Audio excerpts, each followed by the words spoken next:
হ্যাঁ হচ্ছে, এই যে দেখাচ্ছে পাবো।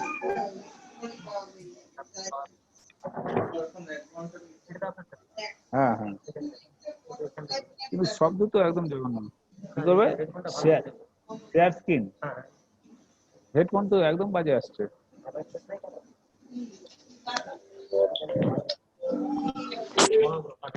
না না, সে তো আছে, উপরে আছে।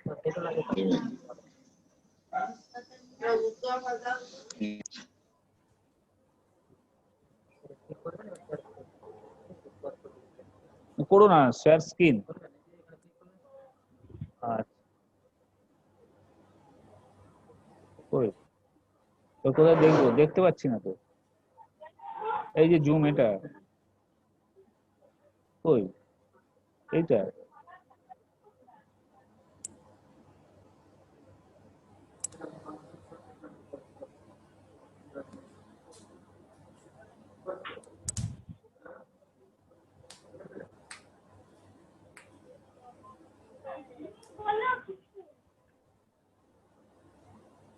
কিন্তু সাউন্ড আসছে না, তাহলে আমি কি লোককে জ্ঞান দেবো?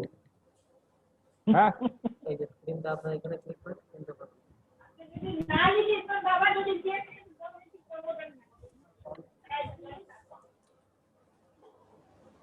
নাকি ফোনে লাগাবো?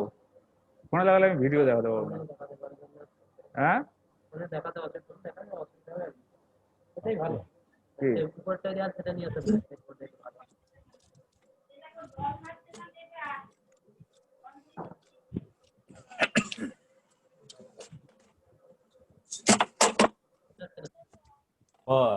Good afternoon sir. হ্যাঁ, গুড আফটারনুন। হ্যাঁ, ভালো এবার আছে? পরিষ্কার আছে স্যার। নমস্কার স্যার। নমস্কার স্যার, ভালো আছেন? নমস্কার স্যার। হ্যাঁ, ভালো ভালো। নমস্কার স্যার। আচ্ছা, নমস্কার। অফিস কি চালু? অফিসে কাজকর্ম হচ্ছে স্যার? চালু আছে ঠিক? হ্যাঁ, চালু চালু চালু চালু আচ্ছা। চালু আছে, কোনো চিন্তা নেই। তো এখন কি আপনি অফিসে না? অফিসে, অফিসেই তো। অফিসে না? হ্যাঁ। এই অফিসে।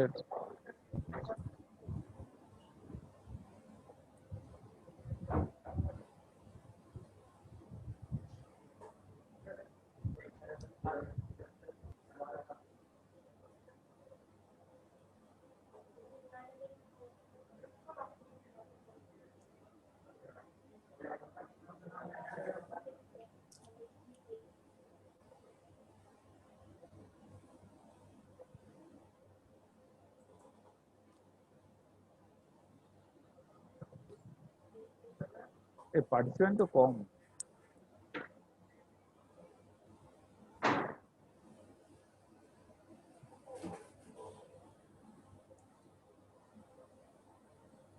বসে পড়ো, চেয়ার নেই, ঠিক আছে।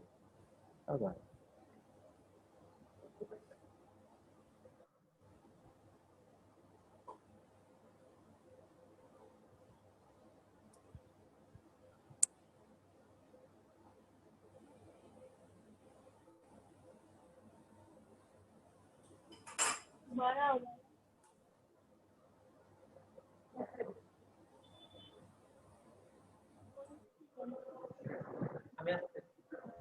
এই যে তাহলে ওই কাজগুলো, সে একটা ডান্টি দেওয়া, মানে মাইক্রোফোন থাকে না, ফর্ম ফর্ম নিয়েছো?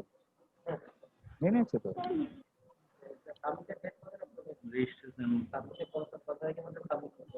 কোনটা?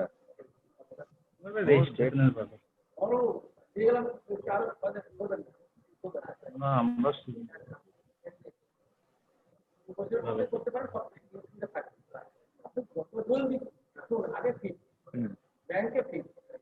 অনেক মেম্বার আছে।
পাল বাবু চালু করা যাবে কি? হ্যাঁ, স্টার্টটা তো করে ফেলতে পারি আমরা। হ্যাঁ হ্যাঁ করুন। আমাদের প্রেসিডেন্ট, আমাদের চেয়ারম্যান তো আছেন, আমাদের জিএম সাহেব আছেন। হ্যাঁ আমাদের জিএম সাহেব আছে। তাহলে মিটিংটা কি শুরু করব? করে দিন। হ্যাঁ করে দেন এটা। ওকে, গুড আফটারনুন। আমাদের পশ্চিম Medinipur district chamber of commerce and industry পক্ষ থেকে আপনাদের সবাইকে স্বাগত জানাচ্ছি। আমরা অত্যন্ত আনন্দিত যে আমাদের আজকে চিফ গেস্ট হিসেবে মিস্টার দেবব্রত রায়, আমাদের জেনারেল ম্যানেজার ডিআইসি, উনি আজকে আমাদের উপস্থিত হয়েছেন। উনি আমাদের পশ্চিম মেদিনীপুর ডিস্ট্রিক্ট চেম্বারকে খুবই সবসময় সহযোগিতা করেন। আজকেও ওনাকে পেয়েছি, ওর জন্য অনেক ধন্যবাদ। আমরা আজকে যে আলোচনা আমরা যেটা করব, special interactive E session on উদ্যম রেজিস্ট্রেশন অ্যান্ড বাংলাশ্রী ফর এমএসএমই, যেটি পশ্চিমবঙ্গ সরকারের একটি নতুন আমাদের একটি ইনসেন্টিভ স্কিম, এবং তার জন্যে আমরা সুবিধা থেকে আমরা উই আর লাকি এনাফ যে senior director mister Sunil Kumar Bharuka, তাকে যেমন পেয়েছি, তেমনি mister Biswarup Chakraborty MSME consultant, তাকেও আমরা পেয়েছি। এছাড়াও আমাদের চেম্বারের যেমন আমাদের ভাইস প্রেসিডেন্ট আছেন, তেমনি জয়েন্ট সেক্রেটারি আছেন, সর্বোপরি আমাদের most active general secretary Chandan Kumar Bose, উনি আছেন।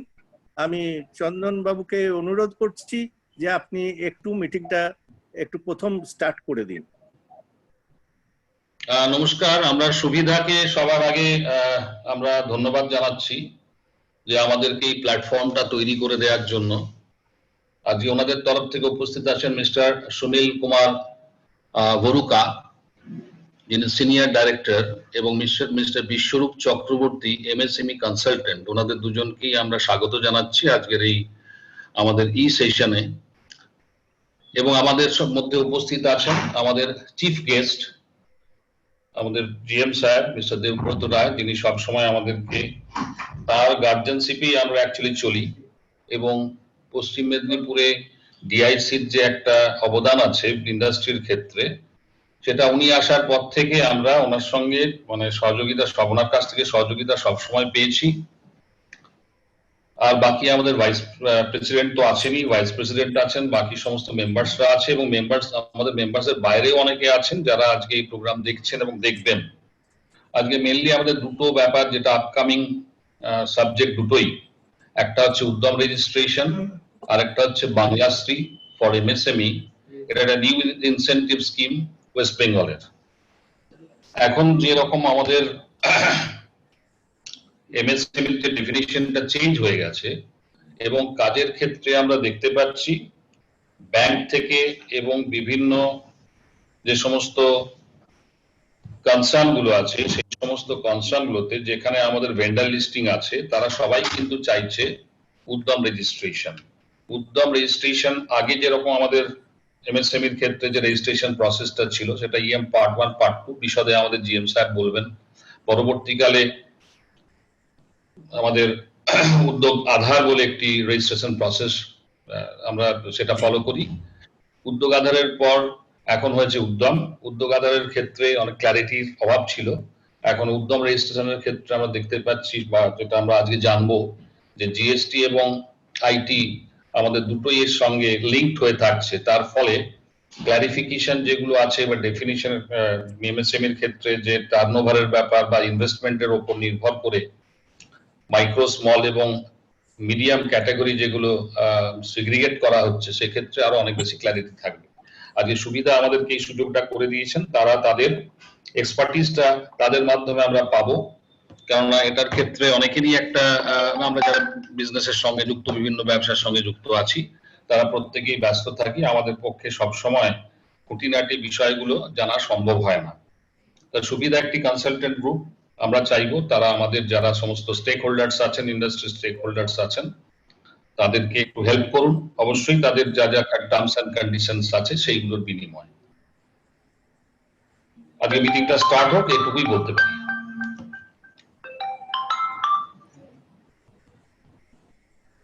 মিটিংটা স্টার্ট করে দেওয়া যাক। Please start the meeting. Okay, sir. Okay, thank you. Mr. Sunil Horuka, উনি প্রথমে স্টার্ট। বিশ্বরূপ সব থেকে আগে স্যারকে বলো, আমাদের চিফ গেস্ট দেবব্রত বাবুকে, স্যারকে। স্যার হ্যাঁ, স্যার স্যার। সবার আগে। আমরা তো আজকে সবাইকেই ডিআইসির তরফ থেকে আন্তরিক অভিনন্দন জানাচ্ছি, বিশেষত সুবিধা কনসালটেন্ট যারা মিটিংটা অর্গানাইজ করেছে, আর সাইড বাই সাইড আমাদের যে পশ্চিম Medinipur chamber of commerce industry আছেন, চন্দন বোস আছেন, উদয় পাল আছেন প্রেসিডেন্ট, এছাড়া ভাইস প্রেসিডেন্ট আছেন অভিষেক গুপ্তা জি, ওনারা সবই আমাদের সাথে ডিআইসির সাথে ওনাদের কোলাবোরেশন, বা আমরা ডিআইসির সাথে একসাথেই কাজ করি আমরা। তো আমরা চাই যে স্কিমটা স্পেশালি, আমি উদ্যম রেজিস্ট্রেশন নিয়ে খুব যে বলার কিছু আছে তা নেই, কারণ আপনারা জানেন এটা টোটালি অনলাইন, ঠিক অ্যাজ ওয়েল অ্যাজ আমাদের যে বাংলাশ্রী স্কিম দীর্ঘদিন পরে যে স্কিমটা চালু হয়েছে, অনেকেরই খুবই চাহিদা ছিল, বাট এখনো সেটা কিন্তু অনলাইন আপলোড করা যাচ্ছে না, যেটা একটা প্রবলেম আপনাদের আছে। যাক, সেটা in the course of discussion আমরা এটা আলোচনা করব। যাই, এবার আমি বলবো যে আমাদের যে সুনীল ভরুকাজি, উনি যা বলার উনি বলুক, তারপরে আমরা বলবো। ঠিক আছে, থ্যাংক ইউ। নমস্কার, সব থেকে আমি ধন্যবাদ জানাচ্ছি আমাদের চিফ গেস্ট দেবব্রত বাবু। স্যার আমাদের একটা মানে গার্জেন মতন, আমরা যা আজকে এমএসএমই কাজ শিখেছি বিকজ অফ স্যার। আমরা খুবই মানে পশ্চিম মেদিনীপুর ডিস্ট্রিক্ট যে আছে খুবই ধন্যবান কি স্যার মতন জিএম আছে ওখানে। স্যারের যা নেচার আছে, স্যার যেরকম হেল্প করে একটা মানে শিক্ষকের মতন হাত ধরিয়ে শিখিয়ে দিয়েছে। ঠিক আছে, আমি স্ট্রংলি বিলিভ করছি যতদিন স্যার থাকবে, যতদিন স্যারেও থাকবে, এই ডিস্ট্রিক্টের ইন্ডাস্ট্রি ডেভেলপমেন্ট, এন্টারপ্রেনার নিশ্চয়ই হেল্পফুল হবেন। তারপরে আমি বলছি আমাদের প্রেসিডেন্ট মিস্টার উদয় রঞ্জন পাল, যিনি আমাদেরকে এই অপরচুনিটি দিয়েছে বাংলাশ্রীর উপরে একটা বলার জন্য কি আছে না আছে। আবার মিস্টার চন্দন বোসকে বলছি, সেক্রেটারি চেম্বার অফ কমার্সে। বাকি আমি সবাইকে ধন্যবাদ জানাচ্ছি যে ওয়েবিনারে প্রেজেন্ট আছে। ঠিক আছে, এবার আমি বলতে চাইছি MSME এখন একটা হট টপিকস আছে। MSME is the major contributor in the economic development of the country. Both central and state government is encouraging the MSME unit. Central government has extended the scope of the MSME so that the more and more MSME unit may come under the purview of the MSME. Our state government is also encouraging the MSME unit and announce a Banglasri scheme that is a very lucrative scheme. It extends various financial fiscal incentive to the MSME entrepreneurs over a period of times.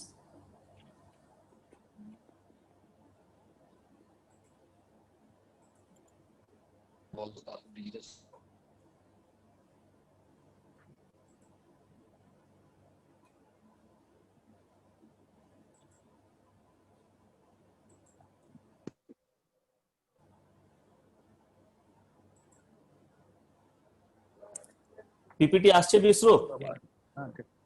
হ্যাঁ, PPT আসছে, আপনি ওই slide শোটা on করে নিন।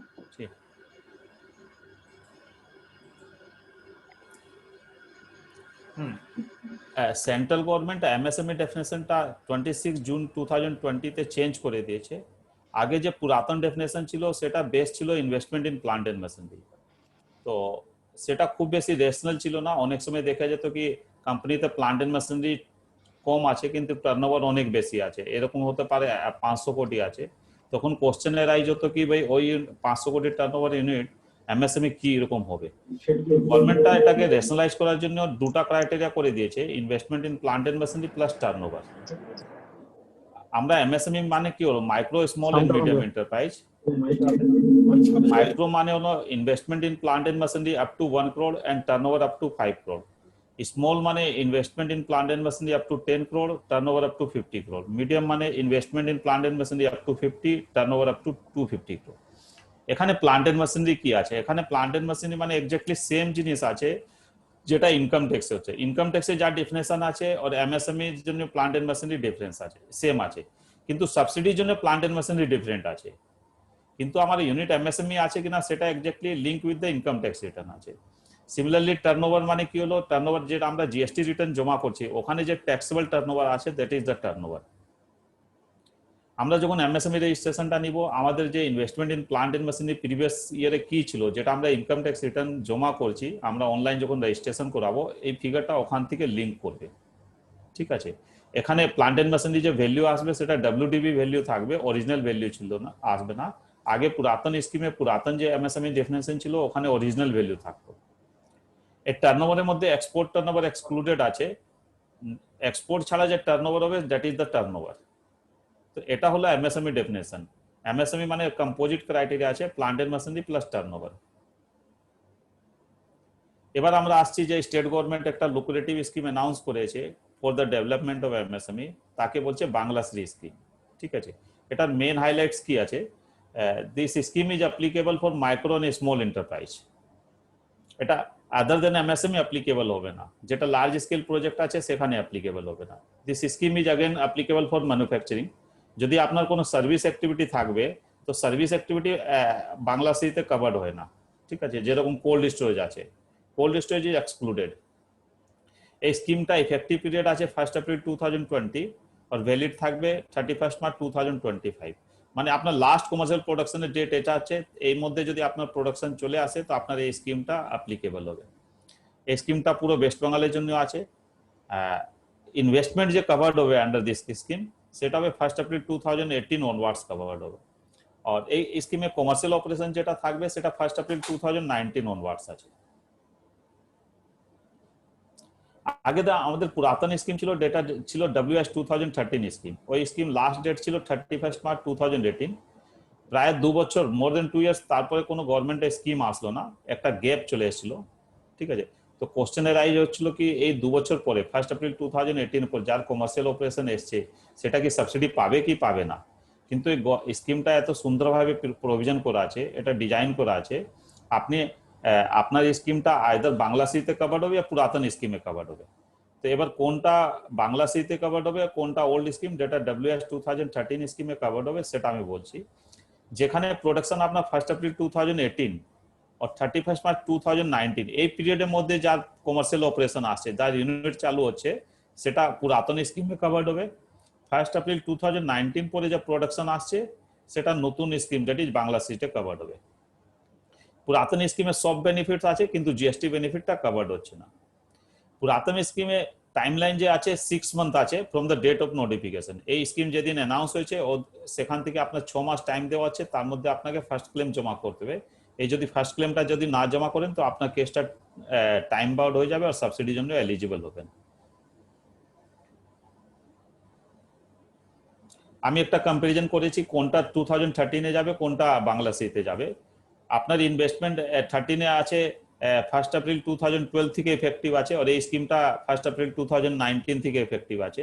Commencement of operation ওখানে 1 April 2018 থেকে 31 March 2019 আছে, এখানে 1 এপ্রিল 2019 অনওয়ার্ডস আছে।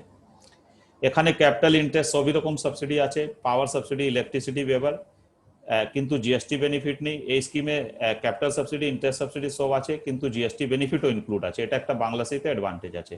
যেরকম আমি বলেছি এটা এখানে 6 মাস টাইম দেওয়া আছে, জুলাইতে নোটিফিকেশন হয়েছে, জুলাই থেকে 6 মাসের মধ্যে আপনাকে ফার্স্ট ক্লেম জমা করতে হবে। বাংলাশ্রীতে 12 মাস টাইম দেওয়া হচ্ছে, 12 মাসের মধ্যে আপনাকে ফার্স্ট ক্লেম জমা করতে হবে। বাংলাশ্রীতে কি কি সাবসিডি আছে? ক্যাপিটাল সাবসিডি আছে, interest subsidy on term loan আছে, পাওয়ার সাবসিডি আছে, ইলেকট্রিসিটি ওয়েভার আছে, এসজিএসটি বেনিফিট আছে। পুরো ওয়েস্ট বেঙ্গলকে 5 জোনে ডিভাইড করা হয়েছে। আমাদের যে জোন আছে পশ্চিম মেদিনীপুরটা, এটা আমাদের দুটা জোন হবে, zone B and zone D. যেটা যে এরিয়াটা মিউনিসিপাল কর্পোরেশনের মিউনিসিপাল এরিয়া আছে সেটা বি তে আসবে, ও গ্রাম পঞ্চায়েতটা জোন ডি তে আসবে। আর বাংলা সিটাতে অরিজিনাল প্রজেক্ট মানে first project and second expansion সেটা দুটাই কভার্ড আছে সাবজেক্ট টু এলিজিবিলিটি ক্রাইটেরিয়া। এই সাবসিডি বাংলা সিতে সাবসিডি ক্লেম করার জন্য কিছু কিছু ইম্পর্টেন্ট জিনিস আছে, ইম্পর্টেন্ট এক্সপেক্ট আছে। নাম্বার 1 ফিক্সড ক্যাপিটাল ইনভেস্টমেন্ট, এটার খুব রেলিভেন্সি আছে, এটার বেস উপর ডিফাইন করেন কি আপনি কত সাবসিডি পাবেন। অ্যাপ্রুভড প্রজেক্ট আছে, এলিজিবল এন্টারপ্রাইজ আছে, এলিজিবল ও কি কি ডকুমেন্ট রাখতে হবে। এই চারটা জিনিসকে আমি স্টেপ বাইজ এক্সপ্লেন করার চেষ্টা করছি। ফিক্সড ক্যাপিটাল ইনভেস্টমেন্ট মানে কি হলো? Plant and machinery investment. আমরা এমএসএমই এর জন্য প্লান্ট এন্ড মেশিনারি মানে হলো as per the income tax act, কিন্তু বাংলা সির জন্য প্লান্ট এন্ড মেশিনারি মিনিংটা একটু স্লাইটলি ডিফারেন্ট আছে। এখানে investment in plant and machinery মানে কস্ট অফ প্রোডাক্টিভ ইকুইপমেন্ট। এই কস্ট অফ প্রোডাক্টিভ ইকুইপমেন্ট যা থাকবে সেটা প্লান্ট এন্ড মেশিনারি আছে, কিছু কিছু আইটেমটা এক্সক্লুড হবে, যেরকম ডাইজ আছে, মোল্ড আছে, ইনস্টলেশন চার্জেস আছে, ডিজি সেট আছে, ট্রান্সফরমার আছে, কস্ট অফ পলিউশন ইকুইপমেন্ট আছে, ইলেকট্রিক্যাল কন্ট্রোল প্যানেল আছে, স্টোরেজ, এই যতগুলো আইটেম আছে সেটা এক্সক্লুড হয়ে যাবে। তারপরে যে নেট ভ্যালু আসবে plant and machinery, that will be considered as a fixed capital investment. Second আছে মিনিং অফ এন্টারপ্রাইজ কি বলে, মানে কোনটা নতুন হলো কোনটা এক্সিস্টিং হলো। এক্সিস্টিং এ যদি অ্যাডিশনাল ইনভেস্টমেন্ট যদি করে সেটা এক্সপেনশন প্রজেক্ট হবে। নতুন মানে হলো যেটা 1 এপ্রিল 2019 এ পরে যে কমার্শিয়াল অপারেশন স্টার্ট করছে সেটা তো নিউ এন্টারপ্রাইজ। 1 এপ্রিল 2019 এর আগে যে কমার্শিয়াল ইউনিট প্রোডাকশন স্টার্ট করে দিয়েছে সেটা হলো এক্সিস্টিং এন্টারপ্রাইজ। ঠিক আছে, this is the cut off date, মানে যে first time production on or after 1 April 2019 করছে এটা নতুন এন্টারপ্রাইজ হলো। আচ্ছা, এক্সিস্টিং এন্টারপ্রাইজ যেটা 1 এপ্রিল 2019 এর আগে করে। এক্সপেনশন কাকে বলে? এক্সপেনশন আপনি যদি কোনো এক্সিস্টিং প্রিমাইসেস উপর কোনো অ্যাডিশনাল ক্যাপাসিটি লাগাচ্ছেন, ইয়া কোনো নতুন প্রোডাক্ট বার করছেন, ইয়া নতুন লোকেশনে কিছু নতুন প্রোডাক্ট করছেন, ইয়া এক্সিস্টিং, সে সব এক্সপেনশন প্রজেক্ট হয়ে যাবে। আচ্ছা, অনেক সময় এটা দেখা যাচ্ছে কোম্পানি সেম আছে কিন্তু একটা কোম্পানিতে 3rd unit, 2nd unit, 4th unit আছে, তখন আমাদের বেনিফিটটা কিরকম পাবো আর ওটা এমএসএমইটা কিভাবে ডিসাইড হবে।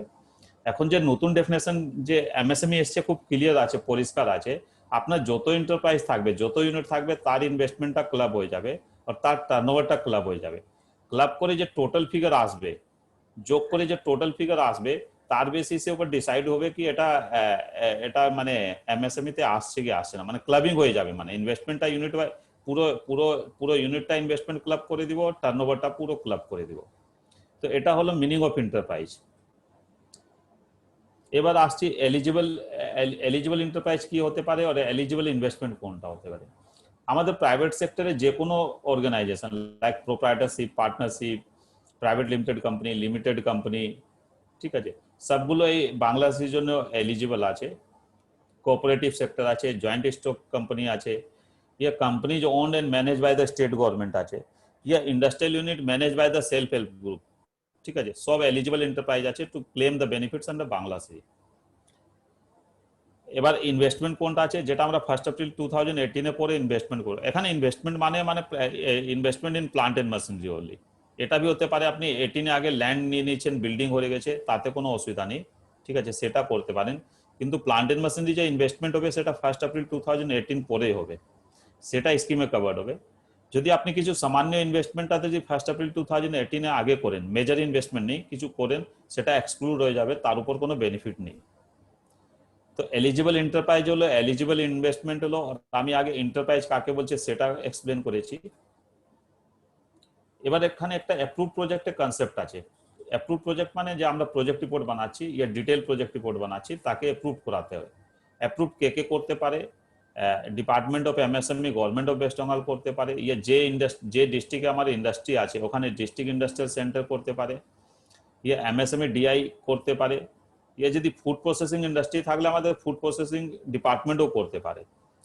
যদি আমরা টার্ম লোন নিচ্ছি কোনো ব্যাংক থেকে ইয়া ফিনান্সিয়াল ইনস্টিটিউশন থেকে ইয়া কোঅপারেটিভ ব্যাংক থেকে, ওই ব্যাংকটা যদি প্রজেক্ট রিপোর্টকে অ্যাপ্রুভ করে সেটা भी কনসিডার করবে। আর এই প্রজেক্টটা যে অ্যাপ্রুভাল যে করাবো প্রজেক্ট রিপোর্টে, it should be before implementation of the project. এটা হলো। এবার কোশ্চেন আসছে, যদি আমরা নিজের টাকা দিয়ে প্রজেক্ট লাগাই, ইয়া কোনো আমি প্রাইভেট পার্টির লোন নিচ্ছি, ইয়া এনবিএফসি কোম্পানি থেকে লোন নিচ্ছি, তবে কি হবে?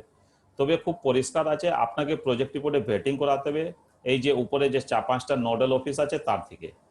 যদি আপনি অ্যাপ্রুভাল না করিয়ে রাখেন তো আপনি সাবসিডি পাবেন না, বাংলাদেশের জন্য এলিজিবল হবে। এটা সেম সিস্টেমটা আগে স্কিমে ছিল। তো এটা অলওয়েজ অ্যাডভাইজেবল আছে, আপনারা যখন প্রজেক্ট রিপোর্ট বানাবেন ডিআইসি থেকে ভেটিং করিয়ে রেখে নেন। অনেক সময় দেখা গেছে একটা লোক প্রজেক্ট আনছে, এমপ্লয়মেন্ট জেনারেট করছে, কিন্তু প্রজেক্ট রিপোর্টটা ভেটিং করা নেই, নিজের থেকে টাকা লাগিয়ে প্রজেক্ট করে। নিজে থেকে টাকা সবসময় লাগাতে পারেন এটা, কিন্তু একটা ভেটিং এর জন্য আপনি আপনি বাতিল হয়ে গেছে, আপনি বেনিফিটসটা পাচ্ছেন না।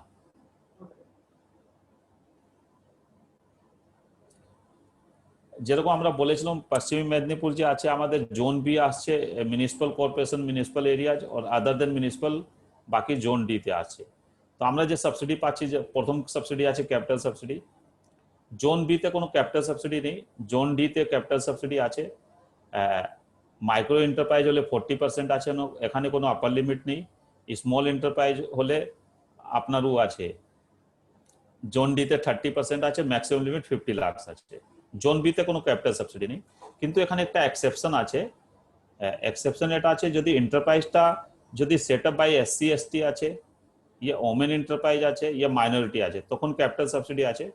মাইক্রো ইউনিট হলে 15% আছে, আর স্মল হলে 10% আছে, সাবজেক্ট টু ম্যাক্সিমাম 50 লাখ আছে। এবার সেকেন্ড ইম্পর্টেন্ট সাবসিডি আছে যে interest subsidy on term loan, যেটা আমরা টার্ম লোন নিচ্ছি প্রজেক্ট লাগাবার জন্য, land, building, plant and machinery, electrical, তার জন্য যে টার্ম লোন নিচ্ছি, পুরো টার্ম লোনটা সাবসিডির জন্য এলিজিবল আছে। এটা যে সাবসিডি যে পাবো, ইন্টারেস্ট সাবসিডি যে পাবো, পিরিয়ড 5 বছর আছে। কোয়ান্টাম আছে, মাইক্রো স্মল হলে 55% আছে, জোন বি হলে, আর জোন ডি হলে 70% আছে। ঠিক আছে, মিডিয়াম এন্টারপ্রাইজ হলে 25% আছে, বিডি জন্য সেম আছে। মিডিয়াম এন্টারপ্রাইজ একটা ম্যাক্সিমাম ক্যাপ আছে, সেটা আছে 175 লাখ পার ইয়ার। এই ইন্টারেস্ট সাবসিডিটা যে স্টার্ট হবে না, সেটা হবে আমার first disbursement of term loan, ওখান থেকে 5 বছর পাবো আমি। সেকেন্ড ইন্টারেস্টিং সাবসিডি আছে পাওয়ার সাবসিডি, যেটা আমরা বিদ্যুতে পেমেন্ট করছি, ওখানে যে চার্জ লাগছে এনার্জি চার্জ, ওই এনার্জি চার্জের উপর কিছু ছাড় আছে। জোন বি হলে 1 টাকা ইউনিট আছে, জোন ডি হলে 1.50 পার ইউনিট। এখানে মাইক্রো স্মল সবার জন্য রেটটা সেম আছে, কিন্তু একটা আপার ক্যাপ আছে। মাইক্রোর জন্য 10 লাখ পার বছর আছে, পার এনাম আছে। স্মলের জন্য 20 লাখ আছে পার এনাম, আর মিডিয়াম হলে 30 লাখ পার এনাম আছে। এই পাওয়ার সাবসিডি যে পাবো 5 বছর পর্যন্ত পাবো, আর এটা স্টার্ট হবে যেদিন আমি ফার্স্ট কমার্শিয়াল প্রোডাকশন স্টার্ট করছি, সেই দিন থেকে 5 বছর পাবো। তো আমরা কি কি এক্সপ্লেন করছি, ক্যাপিটাল সাবসিডি, ইন্টারেস্ট সাবসিডি, পাওয়ার সাবসিডি। এবার আমরা যে বিদ্যুৎ পেমেন্ট করছি, ঠিক আছে, তার উপর যে গভর্নমেন্ট ডিউটি লাগছে, ওখানে স্টেট গভর্নমেন্টের 15% ডিউটি আছে, তার উপরে কিছু ছাড় আছে, গভর্নমেন্ট তাকে भी কিছু রিইম্বার্স করছে। মাইক্রো স্মল হলে জোন বি মাইক্রো স্মল হলে 50% ফর 5 ইয়ার্স আছে, জোন ডি হলে 75% ফর 5 ইয়ার্স আছে। যদি এন্টারপ্রাইজটা 100% owned by the SC ST আছে, ইয়া মাইনরিটি আছে, ঠিক আছে, ইয়া ওমেন এন্টারপ্রাইজ আছে, তখন 100% আছে ফর 5 ইয়ার্স। কিন্তু এখানে একটা ম্যাক্সিমাম ক্যাপ আছে, সেটা 10 লাখ পার ইয়ার আছে, পার এনাম। মিডিয়াম এন্টারপ্রাইজ হলে জোন বি হলে 100% ফর 5 ইয়ার্স আছে, কিন্তু এক ক্যাপ আছে 25 lakh per year. Zone D হলে 100% ফর 5 ইয়ার্স আছে, ঠিক আছে, এন্ড 75% ফর ফ্রম এখানে ম্যাক্সিমাম নাম্বার অফ ইয়ার 10 আছে, আর 75% from 6th year onwards to 10th year আছে, আর ম্যাক্সিমাম ক্যাপ আছে 50 লাখ পার ইয়ার। এই যে বিদ্যুতে যে ছাড় পাবো গভর্নমেন্টের ডিউটি, এটা স্টার্ট হবে date of commencement of commercial operation থেকে। এই বাংলাদেশে এসজিএসটি বেনিফিট भी আছে, ঠিক আছে, subsidy for state goods and service tax, ঠিক আছে। এখানে মাইক্রো স্মল মিডিয়াম তিনটার জন্য রেট সেম আছে, শুধু জোনের জন্য ডিফারেন্ট আছে। জোন বি হলে 30% আছে, জোন ডি হলে 50% আছে। এই এসজিএসটি কাকে বলছে, এসজিএসটি নেট পেমেন্ট হতে হবে। নেট পেমেন্ট কাকে বলে, আপনি ইনপুট ক্রেডিটকে অ্যাডজাস্টমেন্ট করার পর যে নেট পেমেন্ট করছেন সেটাই কভার্ড হবে। আর ম্যাক্সিমাম ইয়ার্স আছে 8 ইয়ার্স আছে, 8 বছর পর্যন্ত পাবে। কিন্তু এখানে ক্যাপ আছে, ক্যাপ যে আছে আপনি যে ওভার দ্য ইয়ার্স যে ক্লেম করবেন, ঠিক আছে, এটা up to 75% of investment in plant and machinery. যদি সাপোজ আপনার investment in plant and machinery 5 crore থাকে, তো আপনি তার 75% পাবেন, that is equal to 3.75 crore। যেদিন এই লিমিটটা ক্রস করে যাবে সেদিন আপনি ওখানে এই বেনিফিটটা স্টপ হয়ে যাবে। আর নাম্বার অফ ইয়ার্স 8 আছে, এটিএস এ যদি আপনি না অ্যাবজর্ব করতে পারো পুরো বেনিফিট, তবে এটা কমপ্লিট হয়ে যাবে, মানে টাইম কমপ্লিট হয়ে যাবে, আর ইয়ার নেই, আপনাকে 8 বছরের মধ্যে অ্যাবজর্ব করতে হবে। আচ্ছা, একটা ইন্টারেস্টিং পয়েন্ট আছে, সাপোজ আপনার অর্গানাইজেশনে দু রকম অ্যাক্টিভিটি আছে, একটা ম্যানুফ্যাকচারিং আছে, একটা ট্রেডিং আছে। এই এসজিএসটি বেনিফিটটা আপনি ট্রেডিং এর উপর পাবেন না, শুধু ম্যানুফ্যাকচারিং এর উপর পাবেন। আপনাকে ট্রেডিং অ্যাক্টিভিটি যদি করেন, ঠিক আছে, তো আপনাকে 2 সেট অফ বুকস রাখতে হবে, ট্রেডিং এর জন্য আলাদা, ম্যানুফ্যাকচারিং এর জন্য আলাদা। আপনি গভর্নমেন্টকে প্রুভ করতে হবে আপনাকে কি আমি ম্যানুফ্যাকচারিং এর জন্য এই এসজিএসটি বেনিফিট করেছি, তার উপর আমাকে সাবসিডি রাখো। আপনি যদি মিক্স করে নেন তো প্রুভ করতে ডিফিকাল্ট হবে, তখন এই বেনিফিটটা পাওয়াটা ডিফিকাল্ট হয়ে যাবে। আর কিছু মিসলেনিয়াস বেনিফিট আছে, যেরকম এনার্জি এফিসিয়েন্সি হলে 2 লাখ আছে, স্ট্যাম্প ডিউটি আছে 50% for zone B, 100% for zone D, medium enterprise হলে 75% আছে, ওয়াটার কনজারভেশন করলে 2 লাখ টাকা আছে, কোয়ালিটি কমপ্লায়েন্স করতে গেলে 5 লাখ আছে, পেটেন্ট রেজিস্ট্রেশনে 5 লাখ আছে। এটা একটা মিসলেনিয়াস বেনিফিটস আছে। আরো একটা ইম্পর্টেন্ট বেনিফিট আছে, ওয়ার্কফোর্স ওয়েলফেয়ার অ্যাসিস্ট্যান্ট। আমরা যে ফ্যাক্টরিতে এমপ্লয়মেন্ট যে জেনারেট করছি, এমপ্লয়িগুলোকে যে রাখছি, তার উপর যে আমরা পিএফ ইএসআই কন্ট্রিবিউশন করছি, employee contribution note the employers contribution note the employee contribution, সেটা বি রিম্বার্স হয়ে যাবে। এটা জোন বি হলে 5 বছর আছে, জোন ডি হলে 9 বছর আছে। রিম্বার্সমেন্টের কোয়ান্টাম কি আছে, 100% ইন ফার্স্ট ইয়ার আছে, 75% ইন রিমেনিং ইয়ার্স আছে। ঠিক আছে, এখানে একটা কন্ডিশন আছে, ওই কন্ডিশনটাকে আপনাকে ফুলফিল করতে হবে। কন্ডিশন এটা আছে যে আমরা এমপ্লয়িকে রাখবো ইয়া ওয়ার্কারকে যা রাখবো, সেটা গভর্নমেন্টে এমপ্লয়মেন্ট ব্যাংক থেকে রেজিস্টার্ড হওয়া উচিত। যদি রেজিস্টার্ড না থাকবে তবে পাবেন না। আর রেজিস্টার্ডের কোয়ান্টাম কি থাকবে, অ্যাটলিস্ট 50%। সাপোজ আপনি 100 এমপ্লয়ি রাখছেন, তো 50 এমপ্লয়ি ওখান থেকে থাকা উচিত, যেটা গভর্নমেন্টে এমপ্লয়মেন্ট ব্যাংকে রেজিস্টার্ড আছে। এটা এই কন্ডিশন যদি আমরা ফুলফিল না করতে পারি তো এই বেনিফিটটা পাবো না। এবারে এক্সপেনশন প্রজেক্টে বাংলাশ্রীতে এক্সপেনশন প্রজেক্টকে বি কভার করেছে। এক্সপেনশন প্রজেক্ট আমি মিনিংটা আগে এক্সপ্লেন করেছিলাম। এক্সপেনশন মানে সেম লোকেশনে আপনি সেম আইটেমে এক্সপেনশন করছেন, ইয়া নতুন আইটেমে এক্সপেনশন করছেন, ইয়া নতুন লোকেশনে নতুন প্রোডাক্টে এক্সিস্টিং, এরকম যা করবেন সব এক্সপেনশন কভার হয়ে যাবে। এক্সপেনশন প্রজেক্টে সাবসিডি আছে, কিন্তু এক্সপেনশন প্রজেক্টে 2টা কন্ডিশন আছে। আমরা যে অ্যাডিশনাল ইনভেস্টমেন্ট করব, এক্সিস্টিং যা ইনভেস্টমেন্ট থাকবে তার অ্যাটলিস্ট মিনিমাম 25% অ্যাডিশনাল ইনভেস্টমেন্ট হওয়া উচিত। সাপোজ আমাদের 5 কোটি ইনভেস্টমেন্ট আছে এক্সিস্টিং, তো তার আমার অ্যাডিশনাল এক্সপেনশন হওয়া উচিত মানে 1.25 ক্রোড, তার উপরে যদি ইনভেস্টমেন্ট করব তবেই আমাদের হবে। আর এক্সিস্টিং ইনভেস্টমেন্ট যে নিব সেটা কাট অফ যেটা আছে এটা 31 মার্চ 2019 আছে। ঠিক আছে, এই দিন আমার যে অরিজিনাল ইনভেস্টমেন্ট থাকবে তার 25% মিনিমাম ইনভেস্টমেন্ট হওয়া উচিত। প্লাস একটা সেকেন্ড অ্যাডিশনাল কন্ডিশন আছে, আমি যে অ্যাডিশনাল ইনভেস্টমেন্ট করছি তার উপর 15% অ্যাডিশনাল এমপ্লয়মেন্ট জেনারেট হওয়া উচিত। ঠিক আছে, এই 2টা কুমুলেটিভ কন্ডিশন যদি কমপ্লাই করতে পারি তবেই আমার এক্সপেনশন প্রজেক্টটা সাবসিডির জন্য বাংলাশ্রীর জন্য এলিজিবল হবে। এখানে বাংলাশ্রীতে এক্সপেনশন প্রজেক্টে কি কি সাবসিডি আছে, ক্যাপিটাল সাবসিডি আছে, ইন্টারেস্ট সাবসিডি আছে। এক্সপেনশন প্রজেক্টের জন্য পাওয়ার সাবসিডি, ওয়েভার, এসজিএসটি বেনিফিট এগুলো এক্সক্লুডেড আছে, এগুলো আপনি পাবেন না। মেন সাবসিডি যে আছে ক্যাপিটাল সাবসিডি, ইন্টারেস্ট সাবসিডি, দুটাই আছে। Capital subsidy again zone D তে আছে, জোন বি তে কোনো ক্যাপিটাল সাবসিডি নেই। এই একটা সামারি করা আছে, মাইক্রো এন্ড স্মল হলে কি হচ্ছে, ক্যাপিটাল সাবসিডি নেই ওখানে, ইন্টারেস্ট সাবসিডি 55% ফর 5 ইয়ার্স আছে, পাওয়ার সাবসিডি 1 টাকা পার ইউনিট আছে, ইলেকট্রিসিটি ডিউটি আছে 50% ফর 5 ইয়ার্স, স্ট্যাম্প ডিউটি আছে 50%, এসজিএসটি আছে 30%। এটা জোন বি তে মাইক্রো স্মল এর জন্য আছে।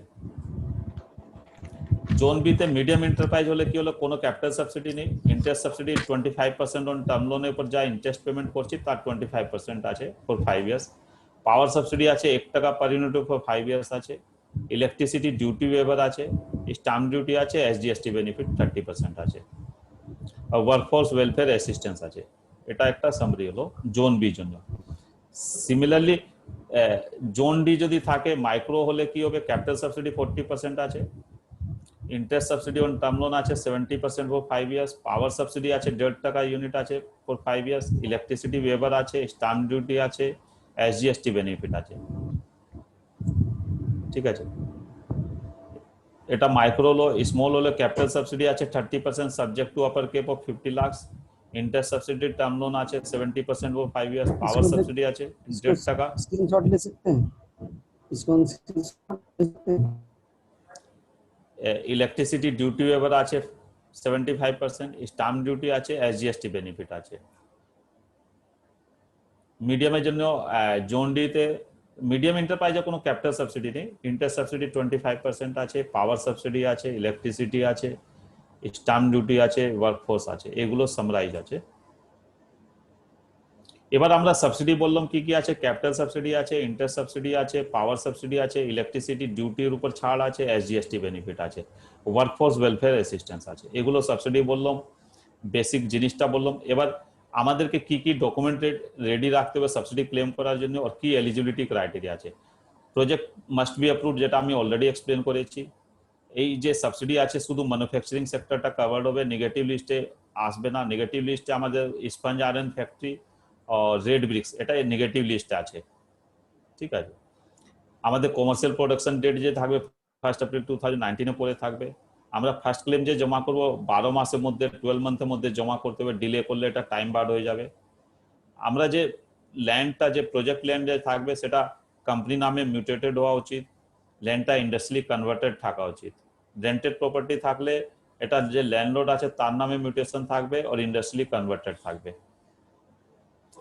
আমাদেরকে সমস্ত লাইসেন্স রাখতে হবে consent to establish consent to operate factory licence fire licence ground water permission ঠিক আছে যা প্লান্ট এন্ড মেশিনারি নিয়েছি তার বিল লাগবে ভাউচার লাগবে যে ভেন্ডরকে পেমেন্ট করেছে মানি রিসিপ্ট লাগবে সেকেন্ড হ্যান্ড মেশিনের উপর কোনো সাবসিডি নেই ঠিক আছে second hand machine is excluded service sector covered নেই স্কিমে আমরা যে পাওয়ার নিচ্ছি যে ইলেকট্রিক নিচ্ছি মিটারটা অ্যাপ্লিকেন্ট নামে হতে হবে কোম্পানি নামে হতে হবে অন্য নাম হলে হবে না ঠিক আছে আর এসজিএসটি যে থাকবে সেটা যে ইউনিটটা রেজিস্টার্ড আছে তার উপর যে এসজিএসটি জেনারেট হচ্ছে সেটাই অ্যাপ্লিকেবল হবে ঠিক আছে এই বেসিক্যালি আমাদের এলিজিবিলিটি ক্রাইটেরিয়া মানে এই সব জিনিসটাকে আমাকে লক্ষ্য রাখতে হবে মনে রাখতে হবে ক্লেম করার জন্য ঠিক আছে আদারওয়াইজ না করলে আমাদের এলিজিবিলিটিটাই কোশ্চেনে আসতে পারে তো বাংলাশ্রী কি বলছে বাংলাশ্রী জোন বি জোন ডি কি কি সাবসিডি আছে সেটা বলেছিলাম এলিজিবিলিটি ক্রাইটেরিয়া বলে দিয়েছি বাংলাশ্রী কার উপর অ্যাপ্লিকেবল হবে সেটা আমি বলে দিয়েছি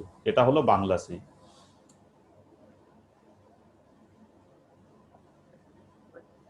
আমাদের সেন্ট্রাল গভর্নমেন্ট একটা ফুড প্রসেসিং উপর আরো একটা ভালো স্কিম আছে ঠিক আছে অবজেক্টিভটা স্কিমের উপর আছে কি যে এগ্রো প্রোডাক্ট আছে তার প্রসেসিং করা তার এগ্রি ওয়েস্টেজ কে রিডিউস করা ফার্মার্সের ইনকাম বাড়ানো ঠিক আছে তার ভ্যালু এডিশন করা যদি আমরা এগ্রি প্রোডাক্টকে যদি করি কিন্তু এখানে একটা কন্ডিশন আছে ঠিক আছে সেই জন্য এই স্কিমটা আমাদের ওয়েস্ট বেঙ্গলে বেনিফিশিয়ারি খুব কম আছে আপনি যে প্রজেক্টটা লাগাবেন সেটা মেগা ফুড পার্কে আসতে হবে আমাদের ওয়েস্ট বেঙ্গলে একটাই মেগা ফুড পার্ক আছে যেটা জঙ্গিপুর ফুড পার্ক আছে সেটা ছাড়া যদি অন্য কোনো যদি জায়গাতে লাগায় তো এই স্কিমটা কভার্ড হবে না কিন্তু যদি আপনি এসসি এসটি থাকেন ঠিক আছে তার জন্য লোকেশনে কোনো ক্রাইটেরিয়া নেই এসসি এসটি যে কোনো জায়গা লাগাতে পারে ঠিক আছে এটা সেন্ট্রাল গভর্নমেন্ট স্পন্সর্ড স্কিম আছে ministry of food processing government of India is the nodal office এখানে যে এলিজিবল সেক্টর আছে ফ্রুটস ভেজিটেবল প্রসেসিং আছে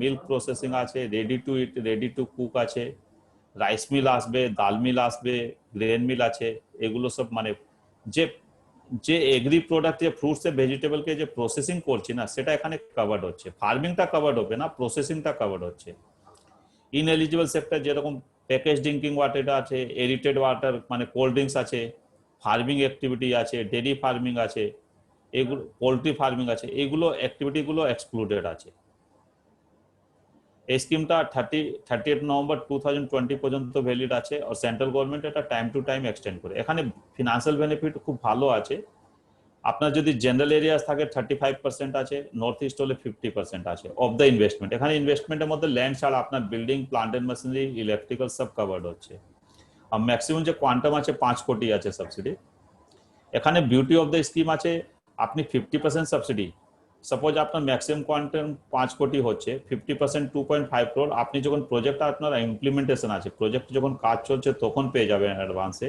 আর 50% আপনার প্রজেক্ট কমপ্লিট হওয়ার পর পাবেন এটা 2 ইনস্টলমেন্টের সাবসিডি দেওয়া আছে অবজেক্টিভ এটা আছে আপনি যে প্রজেক্ট লাগাচ্ছেন তার মধ্যে গভর্নমেন্ট আপনাকে মিনস অফ ফাইন্যান্সে, মানে আপনার গভর্নমেন্টে বি স্টেক আসছে, গভর্নমেন্ট আপনাকে ফিনান্সিয়াল সাপোর্ট করছে to set up the unit, to set up the project. আমাদের সাপোজ 10 কোটি প্রজেক্ট পোস্ট হয় তো 3 কোটি আমার কন্ট্রিবিউশন, ইয়া 2 কোটি আমাদের কন্ট্রিবিউশন, 3 কোটি ব্যাংক থেকে লোন নিলাম, 5 কোটি আমি গভর্নমেন্ট থেকে সাবসিডি নিলাম। ঠিক আছে, এবার এলিজিবিলিটি ক্রাইটেরিয়া কি আছে এই স্কিমটা সেটা বলছি। আপনার প্রমোটার্স কন্ট্রিবিউশন মিনিমাম 20% থাকতে হবে।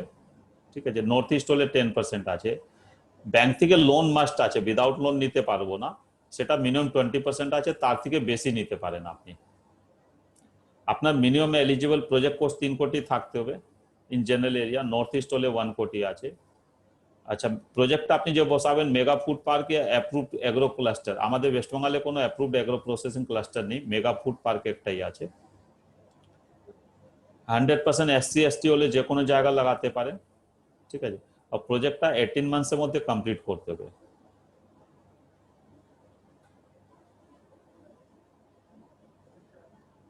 আমাদের যে কোস্ট গুলো বলছে 35% এ 50%, তার মধ্যে কোন কোনটা কোস্ট কভার্ড হতে পারে? প্লান্ট এন্ড মেশিনারি আছে, টেকনিক্যাল সিভিল ওয়ার্ক আছে, water pipeline, DG set, boiler, solid waste, মোটামুটি ল্যান্ড ছাড়া অনেকটাই প্রজেক্ট কভার হয়ে যাচ্ছে। সিভিল পার্টে যে ওয়্যার হাউজিং আছে ইয়া লেবার কোয়ার্টার আছে, এই সবগুলো এক্সক্লুডেড হয়ে যাবে। আপনার যে অপারেশনের জন্য যে প্লান্ট চালাবার জন্য যে টেকনিক্যাল সিভিল ওয়ার্ক হচ্ছে সেটা ফুললি কভার্ড আছে এখানে। যে কোস্ট গুলো এক্সক্লুডেড হবে, civil work not directly related to production, cost of the land, spare parts, office equipment, second hand machinery, stationery item, pre operative, এইসব কোস্ট গুলো এক্সক্লুডেড আছে। বাদ বাকি কোস্টের উপর আপনি সাবসিডি পাবেন, মানে সাবসিডির জন্য এলিজিবল কোস্ট হয়ে যাবে।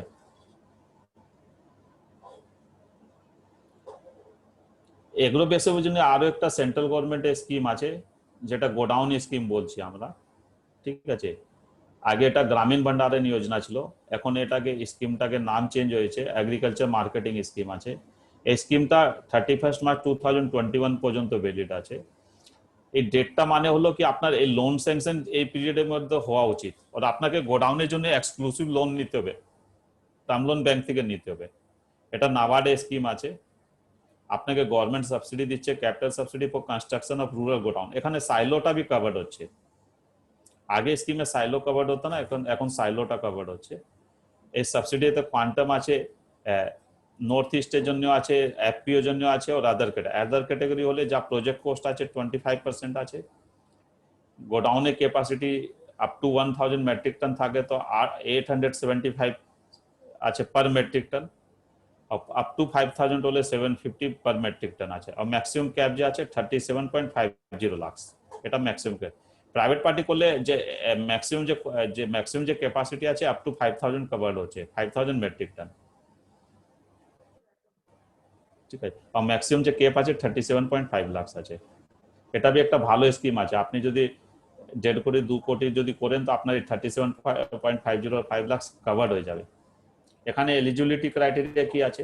এখানে গভর্নমেন্ট আপনাকে 2 স্টেজে সাবসিডি দিবে। 50% যখন আপনার গোডাউন লাগছে, আন্ডার ইমপ্লিমেন্টেশন আছে, और फाइनल 50% আপনার কমপ্লিশন অফ দ্য গোডাউন দিবে।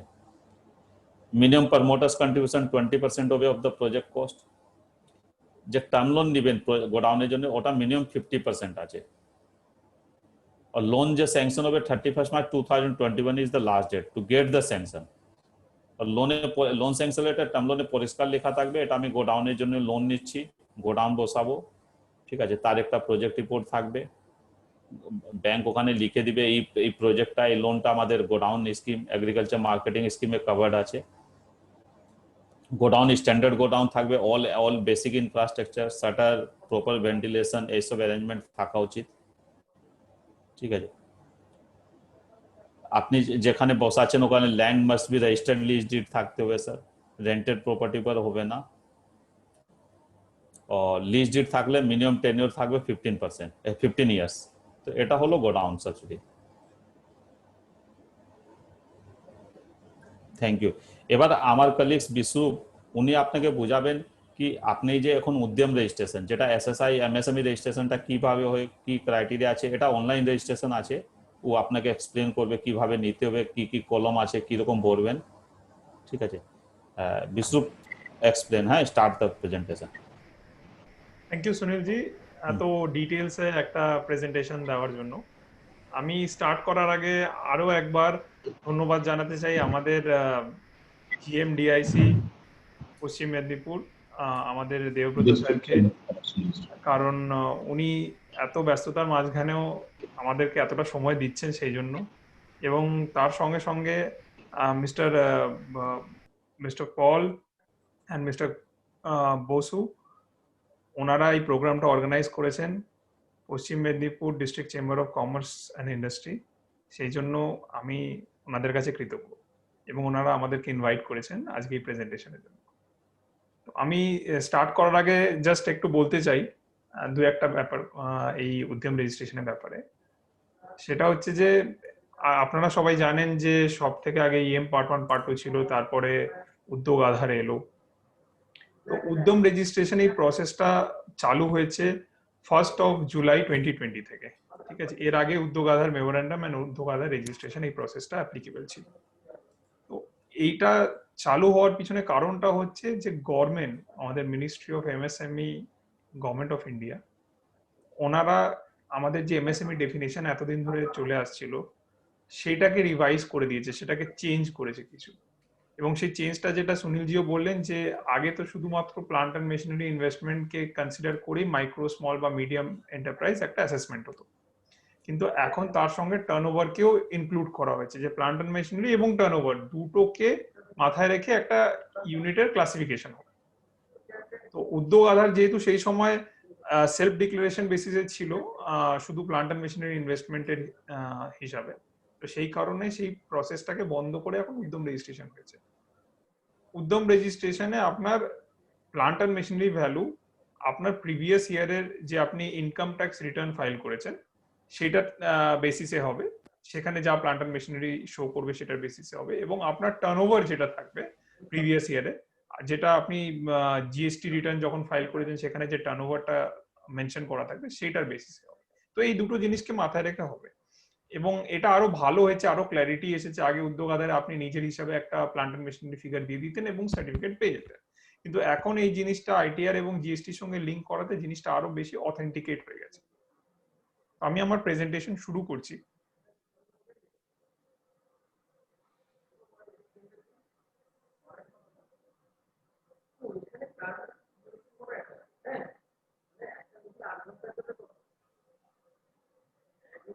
উদ্যম রেজিস্ট্রেশন এটা একটা গভর্নমেন্ট অফ ইন্ডিয়ার ইজ অফ ডুইং বিজনেস এর ইনিশিয়েটিভের পার্ট একটা। আগেও যে উদ্যোগ আধার ছিল সেটাও এই ইনিশিয়েটিভেরই পার্ট ছিল, এখন উদ্যম রেজিস্ট্রেশনটাও সেম। কারণ আগে EM2 বা EM1 যেটা ডিসেন্ট্রালাইজ ছিল, বা আপনার প্রতিটা ডিআইসি কাছে পাওয়ার ছিল এটা দেওয়ার জন্য, ইস্যু করার জন্য, কিন্তু এখন জিনিসটাকে সেন্ট্রালাইজড এবং অনলাইন করে দেওয়া হয়েছে, যাতে আপনি বাড়িতে বসেই রেজিস্ট্রেশন পেতে পারেন সেলফ ডিক্লারেশন বেসিসে। এটা কমপ্লিটলি অনলাইন প্রসেস, যেটা বললাম, কোনো হার্ড কপি ডকুমেন্টস এখানে আপনাকে সাবমিট করতে হয় না, কোনো ডিপার্টমেন্টেও আপনাকে যেতে হয় না। জেনারেলি সব জিনিস, সব ইনফরমেশন আপনার কাছেই থাকে। আমি এক্সপ্লেন করবো কি কি ইনফরমেশন লাগে এটা অ্যাপ্লাই করার জন্য, এবং কোনো ডকুমেন্টস আপনাকে এখানে আপলোড করতে হবে না। অটোমেটিক্যালি আপনার আইটিআর থেকে আপনার ডেটা নিয়ে নেবে, আইটিআর এবং জিএসটি থেকে টার্নওভার আপনার এটা প্লান্ট অ্যান্ড মেশিনারি ইনভেস্টমেন্ট, এছাড়া আর কোনো আপনাকে আপলোড করতে হবে না কিছু আলাদা। আর সব থেকে বড় ইম্পর্টেন্ট যেটা কথা সেটা হচ্ছে গভর্নমেন্টের কোনো ফিজ নেই এখানে। কোনো গভর্নমেন্টই, স্টেট, সেন্ট্রাল, কোনো গভর্নমেন্টের কোনো ফিজ নেই, ফ্রি অফ কস্টে আপনি রেজিস্ট্রেশন নিতে পারেন। আরো কিছু ইম্পর্টেন্ট পয়েন্টস উদ্যম রেজিস্ট্রেশনের ব্যাপারে, সেটা হচ্ছে যে উদ্যম রেজিস্ট্রেশনে দুটো পার্ট আছে। একটা হচ্ছে নতুন এন্টারপ্রাইজের জন্য, বা যারা EM2 নিয়েছে, যারা EM2 পরে আর ফার্দার কোন রকম কোনো MSME রেজিস্ট্রেশন করায়নি, তাদের জন্য হচ্ছে ফার্স্ট অপশন। সেকেন্ড অপশনটা হচ্ছে যারা UAM নিয়ে রেখেছে, সেটা তাদের জন্য সেকেন্ড অপশনটা থাকবে। আগে সেকেন্ড অপশনটা EM2 এর জন্য ছিল, কিন্তু কিছু প্রবলেম হওয়ার কারণে ওটা EM2টা নতুন এন্টারপ্রাইজের হিসেবে ট্রিট করা হবে যারা EM2 নিয়ে রেখেছে, যারা UAM নেয়নি। ম্যানুফ্যাকচারিং এবং সার্ভিস ইন্ডাস্ট্রি দুজনেই নিতে পারবে এটা, কারণ দুজনেই MSME এর আওতায় আসে। আপনার প্লান্ট অ্যান্ড মেশিনারি এবং ইকুইপমেন্টস এর যে ভ্যালু আছে সেটা ইনকাম ট্যাক্স রিটার্ন থেকে ডিটেলস নেওয়া হবে, আপনার প্রিভিয়াস ইয়ারের যে রিটার্ন ফাইল করেছেন আপনি।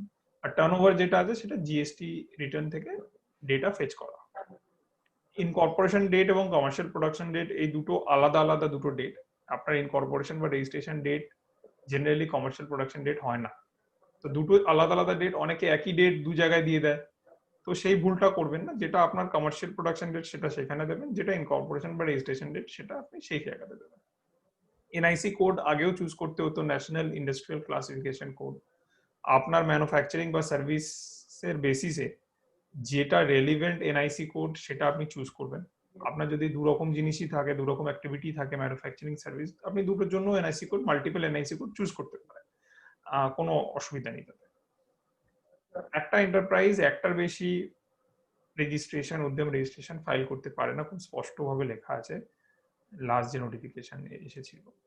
তো আপনার যদি একের বেশি ইউনিট থাকে বা একের বেশি অ্যাক্টিভিটি থাকে, তো আপনি সব ডিক্লারেশনটা একটা সার্টিফিকেটের মধ্যেই দেবেন। আলাদা ইউনিটের জন্য আলাদা আলাদা রেজিস্ট্রেশন নেওয়ার কোনো প্রয়োজন নেই। যদি কোনো এন্টারপ্রাইজ নতুন হয়, জাস্ট সবে হয়তো প্রোডাকশন স্টার্ট করেছে এবং তার এখন উদ্যম রেজিস্ট্রেশন সার্টিফিকেট দরকার, তো সেই ইউনিটের তো কোনো প্রিভিয়াস কোনো রিটার্ন ফাইল করা নেই প্রিভিয়াস ইয়ারে, তো সে সেলফ ডিক্লারেশন বেসিসে রেজিস্ট্রেশন নিতে পারে। সেটা ভ্যালিড থাকবে ওই বছর, মানে ওই ফিনান্সিয়াল ইয়ার অব্দি। মানে এখন যদি কেউ নেয় তাহলে এটা ভ্যালিড থাকবে, সেলফ ডিক্লারেশন বেসিসে কেউ নিলে সেটা 31 মার্চ 2021 অব্দি ভ্যালিড থাকবে। তারপর যখন ওটা রিটার্ন ফাইল করবে তখন সেটা লিঙ্ক হয়ে যাবে। আর উদ্যম রেজিস্ট্রেশন অ্যামেন্ড করা যাচ্ছিল না কিছুদিন আগে অব্দিও, বা আপনি এডিট করতে পারছিলেন না বা মডিফাই করতে পারছিলেন না, অনেক হয়তো অনেক ভুল কিছু দিয়ে দিয়েছিল। তো এখন সেটা আপনি সেই অপশনটা পাবেন, আপনি অ্যামেন্ড করতে পারবেন, এডিট করতে পারবেন। কিছু ডেফিনেটলি কিছু রেস্ট্রিকশন আছে, সেগুলো তো মানতেই হবে, তবে ম্যাক্সিমাম ইনফরমেশনই আপনি অ্যামেন্ড করতে পারবেন। যদি কিছু ভুল হয়ে থাকে আপনি সেটা অ্যামেন্ড করে নেবেন। কি কি ইনফরমেশন আপনার কাছে থাকা দরকার একটা রেজিস্ট্রেশন করতে যাওয়ার আগে? যেমন আপনার কাছে আপনার মোবাইল লিঙ্কড আধার নাম্বার থাকা দরকার। যদি আপনি প্রোপ্রাইটার হন তো প্রোপ্রাইটার, পার্টনার হলে যে কোনো একজন পার্টনারের, ডাইরেক্টর হলে যে কোনো ডাইরেক্টরের, অথবা কোনো অথরাইজ পার্সনের আপনি আধার নাম্বার দিয়ে আপনি রেজিস্ট্রেশন করতে পারেন। অবশ্যই সেটা মোবাইল লিঙ্কড হতে হবে। সে আধার কার্ডে যে নাম আছে, যেটা অ্যাপ্লিকেন্টের, সেই অ্যাপ্লিকেন্টের নাম আপনার লাগবে, organisation type, PAN, income tax return কি প্রিভিয়াস ইয়ারে কোন ইনকাম ট্যাক্স রিটার্ন আপনি ফাইল করেছেন সেটা, mobile number, email ID, social category, এগুলো একদম বেসিক জিনিস, এগুলো আগেও লাগতো উদ্যোগ আধার রেজিস্ট্রেশনের সময়।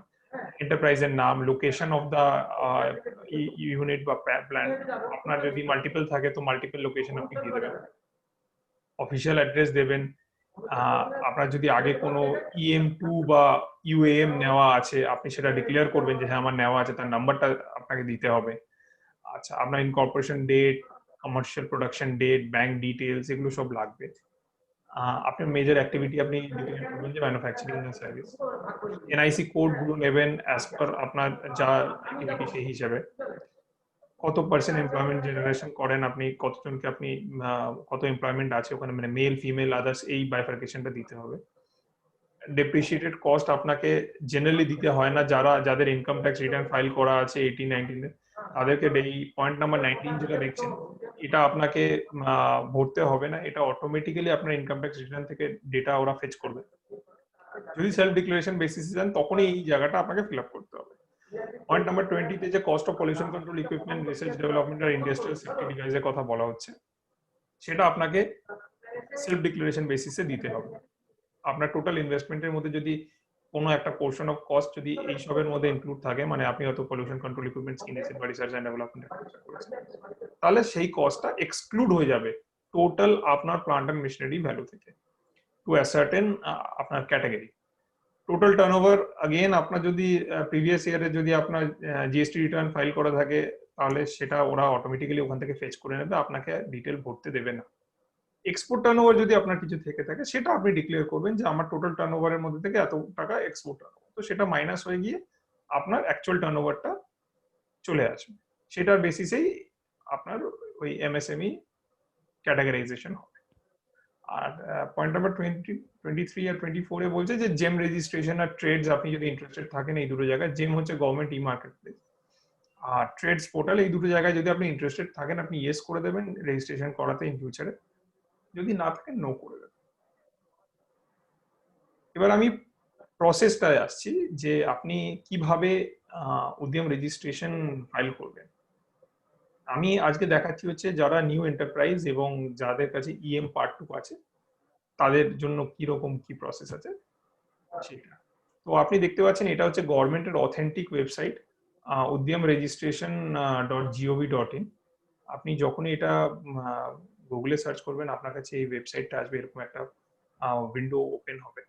সেখানে আপনি দেখছেন দুটো অপশন আছে, নিউ এন্টারপ্রেনিয়ারের জন্য একটা আছে আর একটা হচ্ছে মাইগ্রেট করবে যারা, মানে যারা অলরেডি ইউএম যারা নিয়ে রেখেছে। তো আমি নতুনটাই দেখাচ্ছি আজকে। তো আপনি এখানে ক্লিক করবেন new entrepreneur who are not registered yet as MSME or those who with EM2। Click করার পরে আপনার কাছে এই অপশনগুলো আসবে, সেটা হচ্ছে যে আপনাকে আধার নাম্বার চাইবে আপনার কাছ থেকে। তো আধার নাম্বার দেবেন, এন্টারপ্রেনারের নাম দেবেন, মানে অ্যাপ্লিকেন্টের নাম যেটা আছে আধারে সেটা দেবেন, ভ্যালিডেট করবেন, ওটিপি যাবে, ওটিপি দিয়ে ভ্যালিডেট করবেন। তারপর আপনি প্যান ভেরিফিকেশন করবেন, অর্গানাইজেশন টাইপ, প্যান নাম্বার দিয়ে ভ্যালিডেট করার পরে আপনার কাছে এই ইনকাম ট্যাক্স রিটার্নের ডেটা জিজ্ঞেস চাইবে যে আপনি income tax return 18-19 fill up file করেছেন কিনা। এখন প্রিভিয়াস ইয়ার বলতে 18-19ই ধরা হচ্ছে, কারণ 19-20 অনেকের ফাইলিং হয়নি। তো 18-19 আপনি যদি রিটার্ন ফাইল করে থাকেন ইয়েস করবেন, কি ধরনের ইনকাম ট্যাক্স রিটার্ন আপনি ফাইল করেছেন সেটা মেনশন করবেন, জিএসটি আপনার আছে না নেই সেটা জিজ্ঞেস করছে, সবার থাকে জেনারেলি, তো আপনি ইয়েস করবেন, নইলে নো করে দেবেন। নেক্সট আপনার কাছে দেখুন নেক্সট পেজ যেটা আসবে সেটা হচ্ছে যে name of the entrepreneur as per PAN or Aadhaar. এই জায়গাটা ফ্রিজ থাকবে, মানে আপনি এখানে কিছু এডিট করতে পারবেন না, কারণ আপনি যে প্যান নাম্বারটা দেবেন আপনার কোম্পানির, সেটার বেসিসে এখানে কোম্পানির নাম আসবে, যদি প্রোপ্রাইটার হয় তো প্রোপ্রাইটারের নাম আসবে। তারপর mobile number, email ID, social category, gender, specially abled or no, yes or no আপনি এগুলো ফিল আপ করে দেবেন। তারপর এন্টারপ্রাইজের নামটা এখানে অটোমেটিক্যালি চলে আসবে প্যান থেকে, কিন্তু এইখানে আপনি এডিট করতে পারবেন, আপনি যদি চান এইখানে আপনি নিজের কোম্পানির নামে কিছু এডিট করতে চান করতে পারবেন। প্লান্ট অ্যাড্রেস দেবেন, প্লান্ট অ্যাড্রেস বা ইউনিট নেম যদি সেম হয় কোম্পানির নেমের মতোই, তো এখানে ওটা দেবেন, দিয়ে আপনি অ্যাড মোর করবেন। অ্যাড মোর করলে দেখবেন এরকম একটা টেবিল চলে আসবে আপনার কাছে। নেক্সট আপনি প্লান্ট লোকেশন গুলো দেবেন, এখানে যেরকম যেরকম চাইছে লোকেশন দেবেন। কোনো জায়গাটাই কোনো স্পেসটাই আপনি খালি রাখতে পারবেন না, আপনি ব্ল্যাঙ্ক ছাড়তে পারবেন। আইদার তো আপনি নট অ্যাপ্লিকেবল করে দিন, নয় আপনি ওখানে একটা হাইফেন দিয়ে দিন, ঠিক আছে, আপনি ব্ল্যাঙ্ক ছাড়তে পারবেন, তাহলে এরকম রিকোয়ার্ড অপশন চলে আসবে, আপনি ফার্দার প্রসেস করতে পারবেন। তো যখন আপনি সব জিনিসটা ফিল আপ করে নেবেন, তারপর আপনার কাছে এরকম একটা টেবিল ফরম্যাটে আপনার কাছে অ্যাড্রেসটা চলে আসবে। একের বেশি থাকলে অটোমেটিক্যালি আপনি সেম ভাবে সেকেন্ড ইউনিটের অ্যাড্রেসটা বসিয়ে অ্যাড মোড করবেন, তো সেটা নিচে চলে আসবে। এইভাবে যতগুলো ইউনিট আছে আপনি অ্যাড করতে থাকবেন। তারপর আপনি অফিসিয়াল অ্যাড্রেস দেবেন। এখানে অফিসিয়াল অ্যাড্রেসটা আমরা সাজেস্ট করি যে আপনার যে ইউনিট অ্যাড্রেস সেটাই দেওয়া, কারণ অফিসিয়াল অ্যাড্রেসের ডিস্ট্রিক্টটা হিসাবে কনসিডার করা হয় আপনার ডিআইসি। মানে আপনার ধরুন অফিসিয়াল অ্যাড্রেস কলকাতায় আর আপনার ইউনিটটা পশ্চিম মেদিনীপুরে, তো আপনি এখানে অফিসিয়াল অ্যাড্রেস যদি কলকাতার দেন, ও কিন্তু ডিআইসি কলকাতা ধরবে। তো সেই কারণে আমরা সবসময় সাজেস্ট করি যে যদি আপনার একটি ইউনিট থাকে তাহলে আপনি অফিসিয়াল অ্যাড্রেস আপনার ইউনিটেরই দিন, তাহলে ডিআইসিটা ঠিক থাকবে। তো আপনারা এই জিনিসটা ফলো করতে পারেন। তারপর আপনি আপনার কাছ থেকে জানতে চাইছি যে আপনার EM2 বা UM রেজিস্ট্রেশন আছে কিনা, যদি থাকে ইয়েস করে দেবেন। ইয়েস করলে এখানে একটা বক্স আসবে, ওখানে আপনাকে নাম্বারটা দিতে হবে। Incorporation date, commercial production date, bank details এগুলো দেবেন, ম্যানুফ্যাকচারিং বা সার্ভিস যে অ্যাক্টিভিটি সেটা দেবেন। এনআইসি কোড চুজ করবেন আপনি, আপনার রেলিভেন্ট যে এনআইসি কোড সেটা করবেন, মাল্টিপল এনআইসি কোড করতে পারেন, কোনো অসুবিধা নেই। তারপর আপনি পার্সন এমপ্লয়েড ডিটেলস দেবেন, যে মেল কতজন, ফিমেল কতজন, আদার্স কি আছে সেটা দেবেন। আদার্স যদি না থাকে 0 দিয়ে দেবেন, ব্ল্যাঙ্ক ছাড়তে পারবেন। তারপর আপনাকে প্লান্ট এন্ড মেশিনারি ভ্যালু, এখানে এই পোর্শনটা যদি আপনার ইনকাম ট্যাক্স রিটার্ন 18-19 ফাইল করা থাকে তাহলে এটা ফ্রিজ থাকবে, এখানে আপনি কিছু ভরতে পারবেন না। আপনাকে ভরতে দেবে হচ্ছে যেটা সেলফ ডিক্লারেশন বেসিস হয়, সেটা হচ্ছে pollution control equipment, industrial safety device, research and development cost. তো যদি আপনি রিটার্ন ফাইল করে থাকেন তাহলে ওইখানে যা total plant and machinery cost আছে তার থেকে এই সেলফ ডিক্লারেশন বেসিসে আপনি যে কস্টটা দেবেন পলিউশন বা research and development, industrial safety ডিভাইসে, সেটা মাইনাস হয়ে গিয়ে এখানে অ্যাকচুয়াল কস্টটা এখানে মানে চলে আসবে। সেম ভাবে টার্নওভারটাও আপনি যদি 18-19 ফিনান্সিয়াল ইয়ারে রিটার্ন ফাইল করেন তাহলে এটা ফ্রিজ থাকবে, এক্সপোর্ট টার্নওভার দেবেন। মাইনাস করে এখানে টোটাল নেট টার্নওভার চলে আসবে। যদি সেলফ ডিক্লারেশন বেসিসে কোনো রেজিস্ট্রেশন করতে চান তাহলে একমাত্র এই দুটো জায়গায় প্লান্ট এন্ড মেশিনারি এবং টার্নওভারের জায়গাটা ফ্রিজ থাকবে না, আপনারা নিজেরা অ্যামাউন্ট ভরতে পারবেন। তারপর আপনাকে জিজ্ঞেস করছে আপনি জেম বা ট্রেডস এ ইন্টারেস্টেড কিনা রেজিস্ট্রেশন করাতে, আপনি ইয়েস করে দিতে পারেন অথবা নো করতে পারেন। এই ডিআইসি এখানে দেখতে পাচ্ছেন না হয়তো, কারণ আমি অফিসিয়াল অ্যাড্রেস কিছু ভরিনি। অফিসিয়াল অ্যাড্রেস ভরলেই ডিআইসি এখানে চলে আসবে এবং এটা ফ্রিজ থাকবে, আপনি ডিআইসি চেঞ্জ করতে পারবেন না। ইনফ্যাক্ট এডিটও যদি করতে চান আপনি, সেখানেও কিন্তু ডিআইসি আপনি চেঞ্জ করতে পারবেন না। তো সেই জন্য অফিসিয়াল অ্যাড্রেসটা খুব কেয়ারফুলি ভরবেন যাতে আপনার ডিআইসিটা ঠিকঠাক থাকে। দেন আপনি সাবমিট করবেন এবং ওটিপি জেনারেট হবে।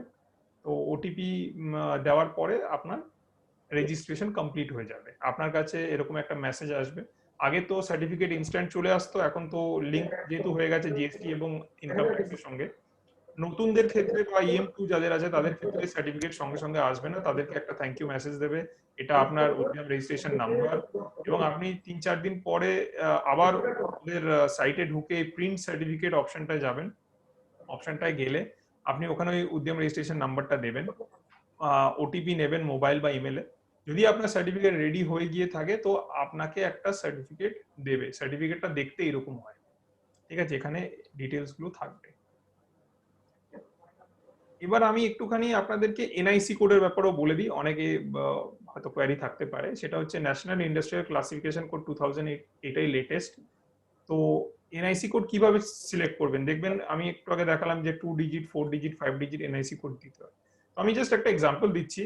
ধরুন ম্যানুফ্যাকচারিং এর ক্ষেত্রে আপনি ফুড প্রসেসিং এর আছে, তো ফুড প্রসেসিং এ দেখুন এটা হচ্ছে এনআইসি কোড 2 ডিজিট, এই যে 10, এরকম 1 2 3 4 করে করে থাকে বিভিন্ন অন্যান্য সার্ভিস বা ম্যানুফ্যাকচারিং অ্যাক্টিভিটির জন্য। ফুডের জন্য আমি বলছি ধরুন 10, তার মধ্যে 3 ডিজিট এনআইসি কোড হলো ধরুন এই যে 101 102 103।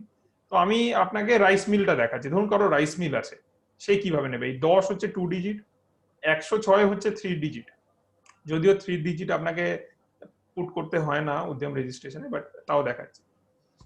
এবার 106 এর মধ্যে দেখুন ডিটেলসে আবার তার আবার কিছু সাব কোড আছে, যেমন 1061, সেটা হচ্ছে গ্রেন মিলিং প্রোডাক্টস এর জন্য।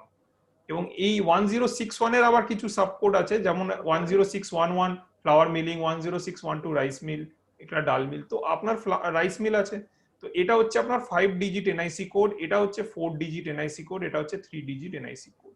এইভাবে এনআইসি কোড গুলো আপনাকে সিলেক্ট করতে হবে। তো আপনি রেজিস্ট্রেশন করার আগে এনআইসি কোড যদি জেনে রাখেন তাহলে আপনার রেজিস্ট্রেশন করতে খুব ইজি হবে, সে সময় খুঁজতে হবে না এত। আরেকটা জিনিস বলে রাখি, সেটা হচ্ছে যখন উদ্যোগদার ছিল সেই সময় একটা নোটিফিকেশন এসেছিল যে কিছু অ্যাক্টিভিটি আছে যেগুলো এমএসএমই এর আওতায় আসে না, যেগুলো এমএসএমই মানে ওই অ্যাক্টিভিটি গুলোর সঙ্গে যদি কেউ যুক্ত থাকে সেগুলো এমএসএমই কনসিডার হবে না। সেগুলো এখনো মানে সেটাই ফলো করা হচ্ছে।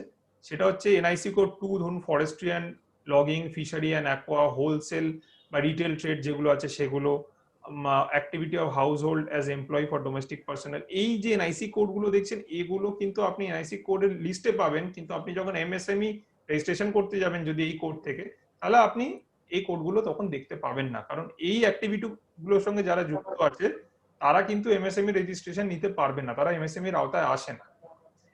এনআইসি কোড 01 যেটা আছে এটাও আপনি পাবেন না, এতে কিছু এক্সেপশন আছে, কয়েকটা এনআইসি কোড এর ভিতরে আছে এই 01 এর ভিতরে যেগুলোকে ছাড় দেওয়া হয়েছে। সেই এনআইসি কোড মানে বা সেই অ্যাক্টিভিটি যদি আপনার থাকে আপনি তাহলে এমএসএমই রেজিস্ট্রেশন নিতে পারেন। এর বাইরে যদি এই 01 যদি 2 ডিজিট কোডের অন্য কোনো অ্যাক্টিভিটি থাকে তাহলে আপনি পারবেন না। কোনগুলোতে ছাড় দেওয়া হয়েছে সেটা দেখুন, যেমন এই production of egg, operation of poultry hatchery, bee keeping, ঠিক আছে, এই এগ্রিকালচার ইরিগেশন, কটন গেনিং ক্লিনিং, এইগুলো যে আছে বা সিড প্রসেসিং, এই ধরনের কিছু অ্যাক্টিভিটিস আছে 2 ডিজিট এনআইসি কোড 01 এ, এগুলোকে কিন্তু ছাড় দেওয়া হয়েছে। মানে এই ধরনের অ্যাক্টিভিটির সঙ্গে যদি কেউ যুক্ত থাকে তারা এমএসএমই রেজিস্ট্রেশন নিতে পারে, তারা এমএসএমই এর আওতায় আসবে। তো এটা খুব ইম্পর্টেন্ট, একটু আমি সেই জন্য জানিয়ে রাখি। তো এই ছিল আমাদের উদ্যম রেজিস্ট্রেশন। আমি আরেকটা ছোট্ট একটা স্কিমের ব্যাপারে একটু আলোচনা করব। এটা হচ্ছে credit linked capital subsidy scheme. এটা একটা সেন্ট্রাল গভর্নমেন্টের স্কিম। এখানে জেনারেলি যারা মাইক্রো স্মল ইন্ডাস্ট্রিজ হয় তারা যদি কোনো রকম কোনো নতুন মেশিনারিজে ইনভেস্টমেন্ট করে টার্ম লোন থেকে, মানে ব্যাংক থেকে টার্ম লোন নিয়ে যদি কোনো নতুন মেশিন পত্র কেনে, তাহলে তারা এই স্কিমের আওতায় আসতে পারে এবং এই স্কিমে 15% ক্যাপিটাল সাবসিডি ম্যাক্সিমাম 15 লাখ টাকা অবধি আছে এবং এসসি এসটির জন্য মানে শিডিউল কাস্ট শিডিউল ট্রাইবের জন্য 25% ক্যাপিটাল সাবসিডি ম্যাক্সিমাম 25 লাখ টাকা অবধি ক্যাপিটাল সাবসিডি তারা পেতে পারে। Loan amount or machine value which ever is lower, loan amount অথবা মেশিন ভ্যালু যেটা কম হবে তার উপরে 15% 15 লাখ টাকা অথবা 25% 25 লাখ টাকা অবধি পেতে পারে। এখানে 51টা সেক্টরস কভার্ড আছে ম্যানুফ্যাকচারিং এ, তো মোস্টলি সবকিছুই আছে, food processing, plastic, corrugated readymade garment, যারা ফ্লাই অ্যাশ ব্রিক্স ব্লকস করছে তারাও আসতে পারে, ইঞ্জিনিয়ারিং সেক্টর যারা আছে তারাও আসতে পারে। তো এটা হচ্ছে ministry of MSME government of ইন্ডিয়ার একটা স্কিম, এখানে এই 15% সাবসিডিটা পেতে পারে জেনারেল এন্টারপ্রাইজ। এই স্কিমটা 17-18 থেকে 19-20 ফিনান্সিয়াল ইয়ারের জন্য এখন অ্যাপ্লিকেবল। 17-18, 18-19 তো ক্লেম পিরিয়ড চলে গেছে, 19-20 অনেকটা ক্লেমের পিরিয়ড শেষ হয়ে গেছে। কিন্তু যদি কেউ টার্ম লোন থেকে মেশিনের জন্য লাস্ট ডিসবার্সমেন্ট মানে লাস্ট লোনটা সে নিয়েছে মেশিনের জন্য, সেরকম যদি কেউ থাকে যারা 19-20 ফাইন্যান্সিয়াল ইয়ারে নিয়েছে, 19-20 ফাইন্যান্সিয়াল ইয়ার বলতে জানুয়ারি 2020 থেকে মার্চ 2020, এই 3টে মাসের মধ্যে যদি কেউ টার্ম লোন থেকে মেশিনের জন্য ডিসবার্সমেন্ট নিয়ে থাকে টার্ম লোন থেকে, তাহলে তারা এই স্কিমের আওতায় বেনিফিট পেতে পারে।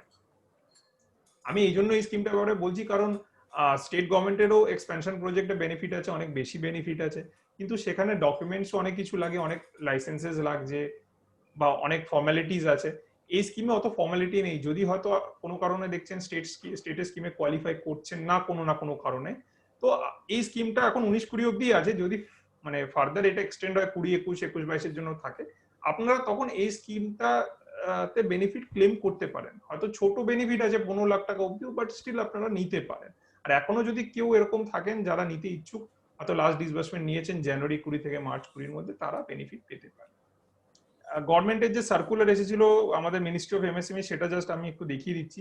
এই দেখুন, যারা 1/1/2020 থেকে 31/3/2020 মধ্যে যারা রেফারেন্স ডেট মানে যারা লাস্ট ডিসবার্সমেন্ট নিয়েছে মেশিনের জন্য, তারা এই মাসের 26 তারিখ থেকে পরের মাসের 7 তারিখ অবধি তাদের কাছে টাইম আছে, তারা অ্যাপ্লাই করতে পারে।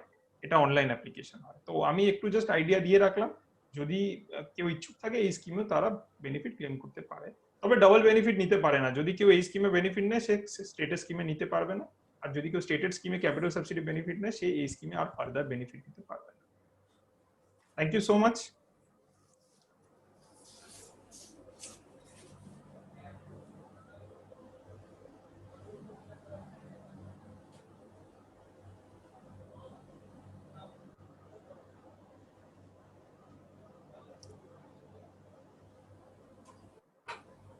মিস্টার পল, যদি কারোর যদি কোনো কোয়েশ্চেন থাকে বা কিছু থাকে আমরা সেটা নিতে পারি, বা স্যার যদি কিছু বলতে চান। এক্স্যাক্টলি, মানে আমি ওইটাই বলতে চাইছি যে আমি যে সমস্ত আমাদের চেম্বারের মেম্বাররা আছেন, তারা যদি কোনো কোশ্চেন থাকে, যদি আরো কিছু বেটার ক্লারিফিকেশন পেতে চান, তাহলে দয়া করে বিশ্বরূপ বাবুকে একটু আপনারা বলুন, তাহলে উনি হয়তো আপনাদেরকে হাইলাইট করতে পারবেন সেসব ডিফিকাল্টিস গুলো।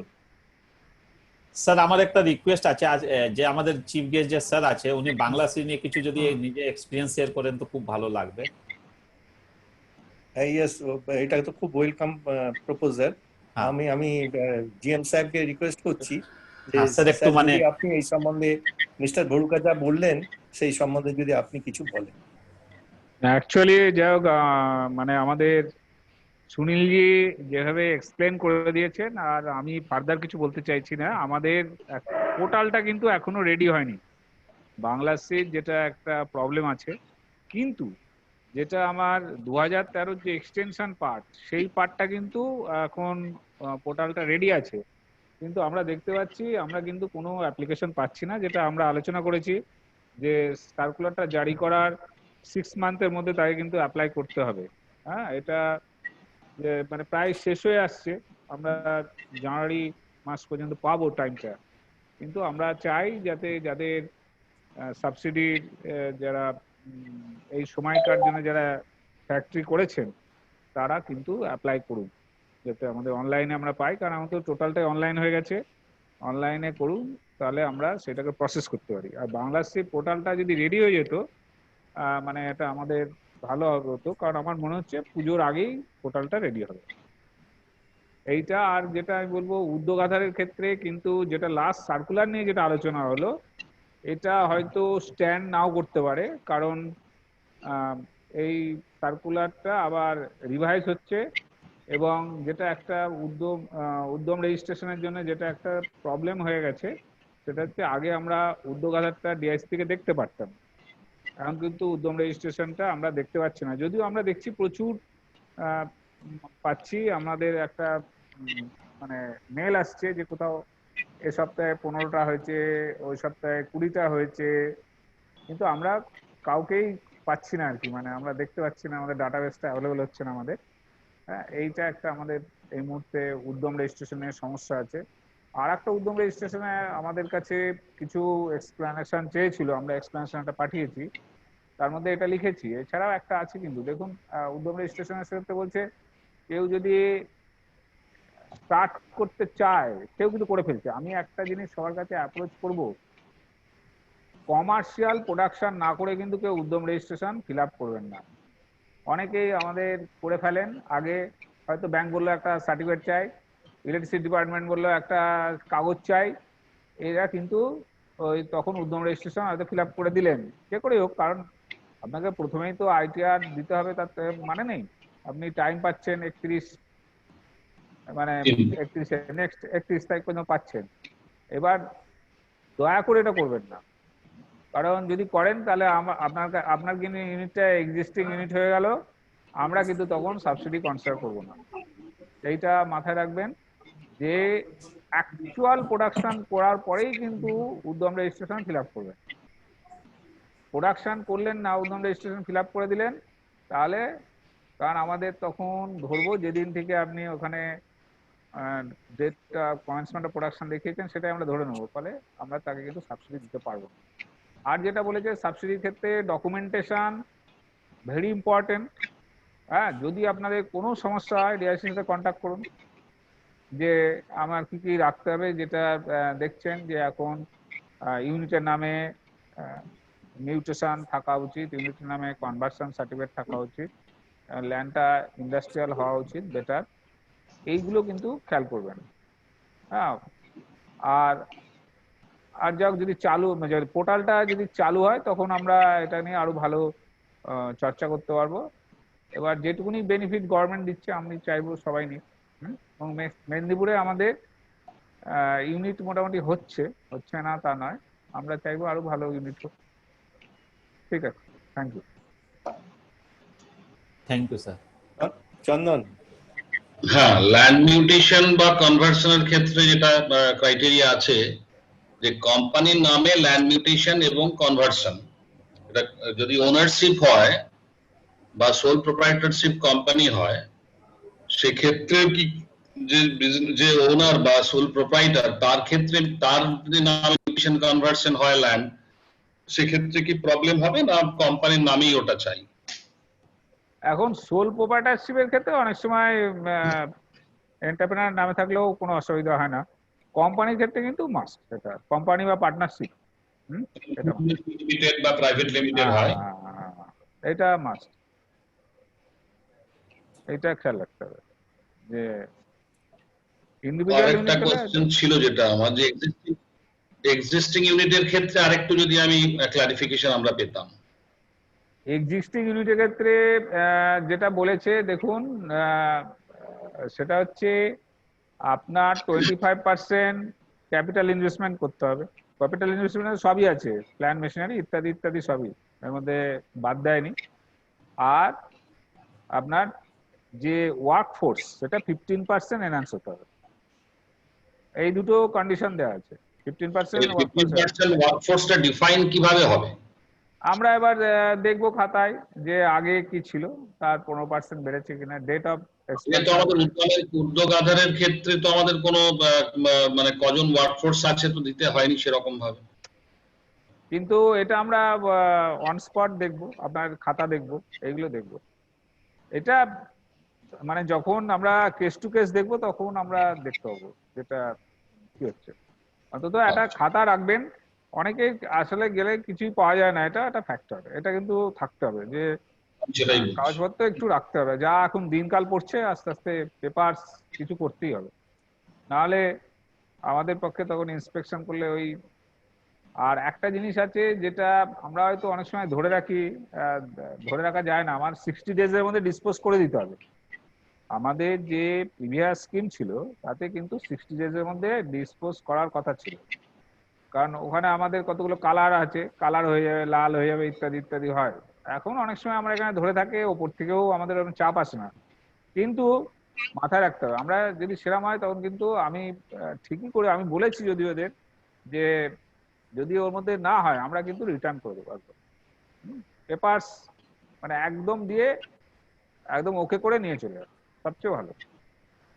আর আরেকটা আছে সেটা আর এখন বলবো না, একটু ফান্ডের এখন তো শর্টেজ আছে, ওটাই যে প্রশ্ন ছিল, যেটা আছে যেটা আমি এখানে আলোচনা করতে চাইছি না। ডিসবার্সমেন্টের ক্ষেত্রে অ্যাসিওরেন্স কি আছে? কেউ যদি একজন এন্টারপ্রেনার শুরু করলো, এবার সাবসিডি পাবো সে আশাতে শুরু করলো, তো এবার সময় হয়তো সাবসিডিটা পেলো না, এইটা এই মুহূর্তে বলতে পারবো না। এইটা মানে আমাদের রিকোয়ারমেন্ট সবসময় দিয়ে দিতে হয়, আমরা দিয়ে গেছি, আমাদের কিছু কিছু ইউনিট আমাদের ফোন করছে কবে পাবো টাকা, এটা এখনো ফান্ড আসছে না। আর লাস্ট কত বছর পাচ্ছে না স্যার? হ্যাঁ, মানে কি রকম ডিসবার্সমেন্টের মানে হিস্ট্রিটা কি রকম আর কি, এটা মানে হ্যাঁ এইটা লাস্ট কি বলা যায় 1.5-2 বছর ধরে শুরু হয়েছে, একটু ব্যাকলগ চলছে। আগে মোটামুটি বছরের শেষে সবাই জানতো যে পেয়ে যাবো টাকা, যে কিন্তু এখন একটা প্রবলেম, এইটা কি বলবো, এখন আমাকে অনেকে ফোন করছে যে টাকা পাচ্ছে না, এই সমস্যাটা আছে। স্যার মার্চ 20 মধ্যে তো ডিসবার্সমেন্ট হয়েছে কিছু কিছু ডিআইসি তে। হ্যাঁ হয়েছে, আমাদের কম টাকা পেয়েছি। হ্যাঁ ওটা হ্যাঁ একটা লটে যায়, লটে যেরাম পৌঁছে গেছে সে পেয়ে গেছে। এখনো আমরাও 2-3 কোটি টাকা আমাদের পেন্ডিং আছে। আবার আমাদের কাছে কদিন আগে রিকোয়ারমেন্ট নিয়েছে, আমরা সব দিয়ে দিয়েছি রিকোয়ারমেন্ট, কারণ এখন তো ডিজিটাল সাইন করে আমাকে পাঠাতে হয়, সব দিয়ে দেওয়া হয়েছে, কিন্তু ফান্ড এখনো আসছে। আরেকটু আমরা ক্লারিফিকেশন পেতে চাই regarding plant and machinery. Plant and মেশিনারিতে যে বিল্ডিংস গুলো সমস্ত হয়, তাতে আপনার কতগুলো বাদ আছে দেখলাম, যে মোল্ডস, জিগস, এগুলো সমস্ত বাদ আছে। এইটা আমি বলেছি, এটা এর আগে যে এমএসএমই ডেফিনেশন ছিল, মানে লাস্ট যে এমএসএমই ডেফিনেশন ছিল তাতে কিন্তু এগুলো বাদ দেওয়াই ছিল। হ্যাঁ, তখনও কিন্তু প্ল্যান্ট মেশিনারিতে আমরা এগুলো ধরতাম না, যেমন ল্যাবরেটরি ইকুইপমেন্টস, এক্সট্রা ট্রান্সফরমার, ধরুন কন্ট্রোল প্যানেল, যদি নট মাউন্টেড অন মেশিন, হ্যাঁ মাউন্টেড অন মেশিন হলে ওটা ধরতাম। এক্সট্রা মানে ইলেকট্রিক্যাল লাইন, এগুলো এর আগেও এমএসএমইতে এমএসএমই যে ডেফিনেশন ছিল তা ধরা হতো না, কিন্তু ওই যে ইনকাম ট্যাক্স 1961 বা 1962 যেটা অনুযায়ী যেটা এখন করেছে, এখন এটা একটা ডিসক্রিপেন্সি আসছে মানে at the time of definition আমরা এমএসএমই যেটা বলছি সাবসিডির ক্ষেত্রে সেটা বলছি না। এইটা মাথায় রাখতে হবে, কারণ এমএসএমই বললে তো আমাকে সার্ভিস সেক্টরে সাবসিডি দিতে হয়, কিন্তু গভর্নমেন্ট আমাদের কেবলমাত্র ম্যানুফ্যাকচারিং এ দিয়েছে। এখন তো আর ম্যানুফ্যাকচারিং আর সার্ভিস তো সেপারেট করতে পারবো না, একটাই তো রেজিস্ট্রেশন নাম্বার। আগে যেমন বলা যেত যে এটা নাম্বার দেখে আমি ধরে নিতাম কোনটা সার্ভিস কোনটা ম্যানুফ্যাকচারিং, এখন তো আর নাম্বার দেখে আমি ধরতে পারবো না। কিন্তু আমাদের চোখে যেগুলো ম্যানুফ্যাকচারিং যেগুলো হবে সেগুলোই পাবে, এটা মাথায় রাখতে হবে। মানে সার্ভিস সেক্টর তাহলে সাবসিডি পাবে না, পাবে না, পাবে না। অ্যাজ পার ডেফিনেশন আপনার উদ্যম রেজিস্ট্রেশন সবারই একটাই তো হচ্ছে, এখন তো আর ক্লাসিফিকেশন নেই। একদম দু রকম, সার্ভিস সেক্টরও পাচ্ছে আর ম্যানুফ্যাকচারিংও পাচ্ছে।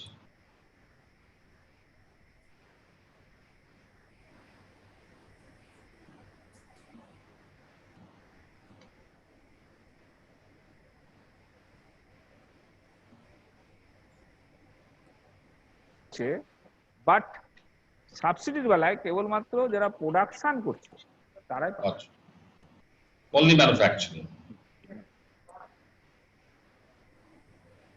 মেইনলি এগুলি আমাদের জানার ছিল। আর যদি আমাদের কারোর কোনো প্রশ্ন থাকে, আমাদের অনেকেই আছেন যারা আছেন আজকে অনলাইনে আছেন,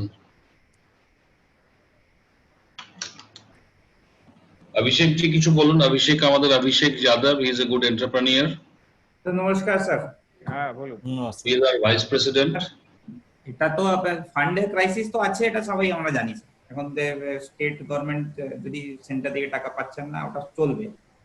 তো এটা যদি আমাদের যে সাবসিডি আছে, ওটা জিএসটি যখন পেমেন্ট করছে ওর মধ্যে ওর সঙ্গে যদি অ্যাডজাস্ট করার কোনো স্কোপ এটা থাকে? এটা আমার লেভেলে হবে না, এটা আপনাদের যখন আমাদের আবার ভিসি হয় সেখানে বলবেন, বা এটা একটু হায়ার লেভেলে বলতে হবে। হ্যাঁ নিশ্চয়ই, বলুন ওটা কি করলে আছে? অনেক অনেক সুবিধা হবে স্যার। হ্যাঁ, কেন- কিছু কিছু তো রিফর্ম করেছে গভর্নমেন্ট, করেছে হ্যাঁ। আগেও যেমন করেছে। এগুলো আপনারা হায়ার লেভেলে দিন, এটা রিপ্রেজেন্টেশন দিন। Yes.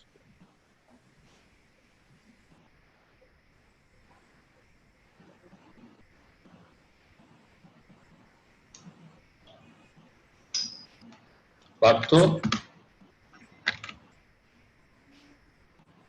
Partha is there? Partha is there. Partha কিছু কোয়েশ্চেন আছে? পার্থ আমাদের assistant treasurer, sorry, he is treasurer of chamber of commerce. Partha কিছু বলার আছে? হ্যাঁ, একটা জিনিস জানার আছে, আমাদের যেটা old একটা You are not audible. You are not audible now. Hello, Continue. Hello, Your voice is not coming. শোনা যাচ্ছে? Not হ্যাঁ, clear. হ্যাঁ ক্লিয়ারলি নেই, কিন্তু শোনা যাচ্ছে। শোনা যাচ্ছে এখন? এবার শোনা হ্যাঁ, যাচ্ছে, এখন বলো। শোনা যাচ্ছে। বলছি যে উদ্যম রেজিস্ট্রেশন আমাদের জরুরি। Your face is not coming. Hello, Your face is, yes, now it's right. হ্যাঁ হ্যাঁ, বলছি হ্যাঁ, ঠিক আছে। উদ্যম রেজিস্ট্রেশনটা কি আমাদের করতেই হবে বঙ্গশ্রীর জন্য? হ্যাঁ, বাংলাশ্রী। বাংলা সিজনে উদ্যম রেজিস্ট্রেশনটা হবে, কিন্তু আগের যে স্কিমটা তখন কিন্তু উদ্যম রেজিস্ট্রেশনটা, মানে আমাদের 2013 যে এক্সটেনশন পার্ট চলছে হুম হুম, ওটাতে কিন্তু উদ্যম রেজিস্ট্রেশনটা লাগছে না, ওখানে উদ্যম মানে আধার হলেই চলবে। উদ্যোগ আধার is still valid up to 31st March 2021, is it? হ্যাঁ, এটা ভ্যালিড। আচ্ছা। তারপরে বঙ্গশ্রীর জন্য কেউ যদি অ্যাপ্লাই করতে চায়, নতুন যে স্কিমটা, যেটা 1/4/2019 থেকে 25 অব্দি যেটা চলছে,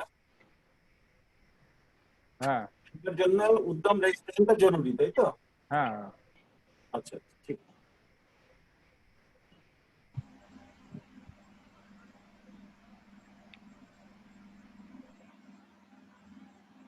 বলো। হ্যাঁ, আর কিছু না, এটাই জানা। ওটাই মেন ছিল। এবারে আমরা তো ক্যাপিটাল ইনভেস্টমেন্ট মানে বুঝি আমাদের প্লান্ট আর মেশিন সিগ্রিগেট করাটা বোধহয় একটু প্রবলেম হবে। এর ক্ষেত্রে আমাদের মনে হয় যে একটু কনসালটেন্টের প্রয়োজন হতে পারে রিগার্ডিং বা ডিআইসির যদি আমরা কোনো গাইডেন্স পাই। সুবিধার ক্ষেত্রে আমি সুবিধা যারা আছেন, মিস্টার বারুকা আছেন বা যিনি আছেন মিস্টার বারুকাকে জিজ্ঞেস করে নিই যে আপনাদের কাছ থেকে কি হেল্পটা আমরা পেতে পারি রিগার্ডিং, এবং আপনাদের কি কি ক্রাইটেরিয়া আছে আপনাদের। আমরা একটা এমএসএম ইউনিট আসলে পুরো হেল্প করব, প্রজেক্ট রিপোর্ট থেকে, লাইসেন্সেস থেকে, গভর্নমেন্ট সাবসিডি আছে, ওয়ান স্টপ কনসালটেন্সি হাউস আছে আপনাদের কি কোনো আমরা। আপনার যে ওখানে প্রগতি এডিবল রাইস মিল আছে না, কোথায় প্রগতি? হ্যাঁ, প্রগতি কাজটা পুরো আমার হাত দিয়ে করা। উনি যখন জমি নিয়েছেন সেদিন থেকে আমি ওনার কাজ দেখছি। ও আচ্ছা, পুরো একদম মানে আচ্ছা, ওই ইউনিটটা একদম পুরো আজকে 10 বছর। এটা কি আপনার কনসালটেন্সি ফিসটা কি আপনার ভ্যারি করে না একটা ফিক্সড চার্জ আছে? না, ফিক্সড নেই, আমাদের ভেরি করে কোথায় কি হবে না হবে। কেস টু কেস আপনার কি ভ্যারি করে? হ্যাঁ, কেস টু কেস করে, কি রকম জব আছে না আছে। আমরা সব রকমের সার্ভিস দিচ্ছি। এবার আপনি আমাকে যাটার জন্য অ্যাপয়েন্ট করবে সেটা আমি করে দেব। আমরা এখন একটা রিসেন্টলি বই বি আনছি, এন্টারপ্রেনার্স হ্যান্ডবুকটা। মানে আপনি একটা ইন্ডাস্ট্রি লাগাবেন, সেন্ট্রাল স্টেট গভর্নমেন্টে কি কি ইনসেন্টিভ আছে, আপনাকে কি কি স্টেপ আছে, কিভাবে ইন্ডাস্ট্রি লাগাবেন, কি কি লাইসেন্সেস নিতে হবে, সে আমার বইটা আন্ডার প্রসেস আছে, 1 মাসের মধ্যে চলে আসবে এটা। আরেকবার রিপিট করুন কাইন্ডলি। আমি একটা হ্যান্ডবুক বানাচ্ছি, তাকে বলে এন্টারপ্রেনার্স হ্যান্ডবুক। কেউ যদি এন্টারপ্রেনার নতুন ইন্ডাস্ট্রি আনতে চায়, সেন্ট্রাল গভর্নমেন্টে স্টেট গভর্নমেন্টে কি সাপোর্ট আছে, এমএসএমই কি কাকে বলে, সেটা নিয়ে একটা হ্যান্ডবুক বানানো আছে। আমার 1 মাসের মধ্যে বইটা চলে আসবে। সিএলসিএস টা তো বোধহয় বন্ধ হয়ে গেল, সেন্ট্রাল গভর্নমেন্টের যেটা ছিল। না, এটা এভরি ইয়ার রিনিউ হয়। এই ইয়ারে রিনিউয়াল অ্যানাউন্সমেন্ট এখন গভর্নমেন্ট নোটিফাইড করলো না, আমরা এক্সপেক্ট করছি এটা নোটিফাইড হয়ে যাবে। তাহলে যদি কেউ কোনো এন্টারপ্রেনিউর যদি সাবসিডি স্কিমে যেতে চায়, তাহলে which is preferable, CLCS is preferable or Bangladesh is preferable? যদি আপনি যদি স্টেট গভর্নমেন্টের সাবসিডির জন্য এলিজিবল যদি থাকেন, তো আপনি স্টেট গভর্নমেন্ট সাবসিডি নেবেন। যদি না এলিজিবল থাকে তবে ছড়ে দেবেন। যেমন আপনার মিউনিসিপ্যাল এরিয়াতে কোনো ক্যাপিটাল সাবসিডি নেই, মিউনিসিপ্যাল এরিয়া মিউনিসিপ্যাল কর্পোরেশন, ওই ক্ষেত্রে আপনারা সিএলসিএস এর সাবসিডি নিতে পারেন। সিএল সাবসিডি মিউনিসিপ্যাল এরিয়াতে নেই, মিউনিসিপ্যাল এরিয়া হলে या মিউনিসিপ্যাল কর্পোরেশন হলে আপনার ক্যাপিটাল সাবসিডি নেই ওখানে। ও আচ্ছা, মিউনিসিপ্যাল এরিয়ার মধ্যে নেই এটা। আচ্ছা, ওটা ফির আপনার ক্যাটাগরিটা জোন বি হয়ে যাবে, তো সেই ক্ষেত্রে আপনি এখানে সিএলসিএস নিতে পারেন। আচ্ছা, তো সিএলসিএস টার আপনার বোধহয় লাস্ট যেটা ছিল শেষ 31 মার্চ 2019 আই থিংক সো। নেই, 31 মার্চ 2020 পর্যন্ত ভ্যালিড আছে। সরি, হ্যাঁ। আর এটা ইয়ারলি রিনিউ হয়, কিন্তু এই বছরের রিনিউয়াল অ্যানাউন্সমেন্ট এখন আসলো না, কিন্তু এক্সপেক্ট করছি চলে আসবে। মাঝখানে এবার 2 বছর আগে ডিসকন্টিনিউ করে দিয়েছিল, যখন গভর্নমেন্ট কন্টিনিউ করেছে না, যেখান থেকে ডিসকন্টিনিউ করেছে ওখান থেকে আবার ক্যারি ফরওয়ার্ড করে দিয়েছে। ও আচ্ছা আচ্ছা, মানে লাস্ট 2 বছর ব্যাকলগটা কভার করে দিয়েছে। সেটা মিউনিসিপ্যাল এরিয়া গুলো হলেও আমরা ক্যাপিটাল সাবসিডি পেতে পারি। এটা একটা সেন্ট্রাল গভর্নমেন্টের মোস্ট পপুলার স্কিম আছে। এটা অনেক এমএসএমই মানে বেনিফিশিয়ারি, নাম্বার অফ বেনিফিশিয়ারি খুব বেশি আছে এখানে। গভর্নমেন্ট আউটলে কম আছে, নাম্বার অফ বেনিফিশিয়ারি অনেক বেশি আছে। ডিসবার্সমেন্ট হিস্ট্রি কেমন? ভালো আছে। আপনি যেদিন ক্লেম জমা করবে মোটামুটি 8 মাস 9 মাস 1 বছরের মধ্যে টাকা চলে আসে। এটা কি থ্রু ব্যাংক আসে না আপনার ওখানে? থ্রু ব্যাংক আছে, নোডাল অফিসার সব। ব্যাংকের ফিনান্সের সঙ্গে কোনোভাবে এটাকে লিংকড? ফুললি লিংক আছে ব্যাংকের ফিনান্স থেকে। আপনি যে ক্লেম জমা করবে সব ব্যাংক অনলাইন ক্লেম জমা করবে। আচ্ছা আচ্ছা, এটা একটা পজিটিভ করতে পারে। তাহলে দুটোতে তো আমি সমান অ্যাপ্লিকেশন করতে পারবো না। কোনটা? আমি যদি বাংলাশ্রীতে অ্যাপ্লিকেশন করি, তারপরে সিএলসিএস যদি আবার মানে চালু হয়, সেক্ষেত্রে দুটোতে তো আমি নিশ্চয়ই এরকম আছে। বাংলাশ্রীতে যদি আপনি ক্যাপিটাল সাবসিডি ছাড়া বাকি সাবসিডি গুলো নিতে পারেন, ক্যাপিটাল সাবসিডি ওখানে সেন্ট্রালে নিয়ে নিলেন, এরকম হতে পারে। ওকে, মানে সেম নেচার অফ সাবসিডি আপনি ডাবল নিতে পারেন না। ক্যাপিটাল সাবসিডি আপনি বাংলাশ্রীতে বি নেবেন, ওখানে নেবে, এটা হবে না। আদার বেনিফিট আপনি বাংলাশ্রী নিতে পারেন। বাংলাশ্রীতে তো সাবসিডি, নাম্বার অফ সাবসিডি অনেক আছে না, পাওয়ার সাবসিডি আছে, ইন্টারেস্ট সাবসিডি আছে, তো ওইগুলো সাবসিডি আপনি বাংলাশ্রীতে নিলেন, মিউনিসিপ্যাল ক্যাপিটাল সাবসিডি ওখানে নিলেন, তো আপনার তো কোনো ক্ল্যাশ হবে না। না, তো সেটা কি সম্ভব? ইজ ইট পসিবল যে আমি ক্যাপিটাল সাবসিডি নিলাম সিএলসিএস স্কিমে আর বাকি সাবসিডি? এটা পসিবল আছে। আর আমরা ডিআইসি কে ডিক্লারেশন भी জমা করব, ওখানে লাগে কি আমরা সেন্ট্রাল গভর্নমেন্টের কোনো সাবসিডি, ইয়েস আমরা সেন্ট্রাল ক্লেম করেছি ক্যাপিটাল সাবসিডি। ও আচ্ছা, সিগ্রিগেট করে করা সম্ভব, এটা ইটস পসিবল। আচ্ছা, this is possible, that's fine. Mrinal, তোমার কি জিজ্ঞেস করার আছে? Mrinal is our assistant treasurer. Have you anything to say? Mrinal? Oh, thank you. তোমার কিছু জিজ্ঞেস করার আছে, জিজ্ঞেস করো। Mrinal? All are clarified. Hello, শুনতে পাচ্ছেন? হ্যালো, তোমার কিছু কোয়েশ্চেন আছে, জিজ্ঞেস করো। না, যেগুলো বলেছেন ওগুলো ক্লারিফাইড, ওগুলো বুঝতে পেরেছি। আচ্ছা, এক্ষেত্রে আমরা আপনার সঙ্গে যোগাযোগ করতে চাই, বা যদি আপনার এখানকার যারা এন্টারপ্রেনিউরস আছে, যেমন এখানে আপনার একটা ইন্ডাস্ট্রিয়াল পার্ক আছে, যেহেতু এখন ডেফিনিশনটাও চেঞ্জ হয়ে গেছে, অনেক ভাস্ট হয়ে গেছে এমএসএমইটা, মানে যেহেতু এখানেও বড় বড় ইউনিট গুলো আছে, সেগুলো আশা করা যায় এমএসএমইর আন্ডারে আছে। যদি আপনাদের কেউ সাপোর্ট চায়, সেক্ষেত্রে আপনাদের সঙ্গে যোগাযোগ করার মানে মাধ্যমটা কি মেইল থ্রু বা থ্রু হোয়াটসঅ্যাপ এরকম ভাবেই হবে, বা ফোন হবে? না, আমি ফোন নাম্বার শেয়ার করে দিচ্ছি, বিশ্বরূপ নাম্বার শেয়ার করে দিচ্ছি, ওই নাম্বারে ফোনে যোগাযোগ করলে কাজটা হয়ে যাবে। বিশ্বরূপ, তুমি নাম্বারটা শেয়ার করে দাও এখানে। হ্যাঁ, আমি শেয়ার করে দিচ্ছি। তো নাম্বারে বিশ্বরূপকে হেল্প করলে বিশ্বরূপ 1 পয়েন্ট কন্ট্যাক্ট থাকবে, এই আপনাকে পুরো হেল্প করে দেবে। ঠিক। আমাদের অনিল কেডিয়া আছেন এখানে, অনিল কেডিয়া, মিস্টার কেডিয়া আছেন। He is a good entrepreneur. He deals in poultry feed business. Mr. Kedia, Mr. Kedia achen? He is online. It's showing that he is online. He is with us. Mr. Kedia?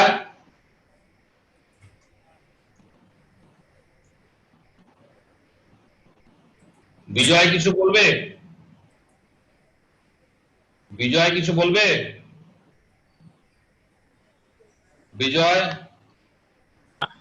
না, it's okay, actually একটু late হলো তো ঠিক আছে। তুমি বলো, তোমার যদি কিছু বলার থাকে তুমি বলো। না এখন ওকে, আমি একটু ডিটেইলসে জানি না, দেখে নিলাম। আচ্ছা, কন্ট্যাক্ট নাম্বারটা নিয়ে নিছি। হ্যাঁ।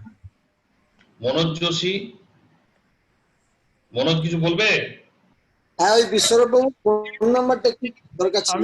আমি চ্যাট বক্সে আমার কন্ট্যাক্ট নাম্বার, ইমেল আইডি দিয়ে দিয়েছি, আপনারা একটু চ্যাট বক্সে দেখুন, পেয়ে যাবেন। হ্যাঁ, আরেকটা প্রশ্ন ছিল। বলো। হ্যালো, হ্যাঁ বলো। ওই ল্যান্ডে যে মিউটেশন কনভার্সনের ব্যাপারটা আছে, ওতে কি লিজ ল্যান্ড অ্যাপ্লিকেবল? বাংলাশ্রীর ক্ষেত্রে কি লিজ ল্যান্ড অ্যাপ্লিকেবল? হ্যাঁ, lease land applicable. Registered lease deed क्या है? রেজিস্টার্ড। হ্যাঁ, লিজটা কোম্পানির নামে লিজ করা হয়েছে, এটা অ্যাপ্লিকেবল তো? হ্যাঁ, রেজিস্টার্ড লিজ। ঠিক আছে, ধন্যবাদ। তো লিজ ল্যান্ডটাও কোম্পানির নামে, মানে কোম্পানির নামে বা হ্যাঁ মানে যদি এন্টারপ্রেনিউর হয় এন্টারপ্রেনিউর নামে হতে হবে, যদি sole partnership means partnership firm আছে তো সেখানে কোম্পানির নামে, ইন্ডিভিজুয়াল পার্টনার কোম্পানির নামে সেটা লিজ করে দেওয়া হয়েছে। All partners are giving lease, সেটা অ্যাপ্লিকেবল কিনা জানছি না। বা সেটা তো অ্যাপ্লিকেবল বলেই দিলেন। রেজিস্টার্ড লিজ দরকার, registered lease deed land, registered.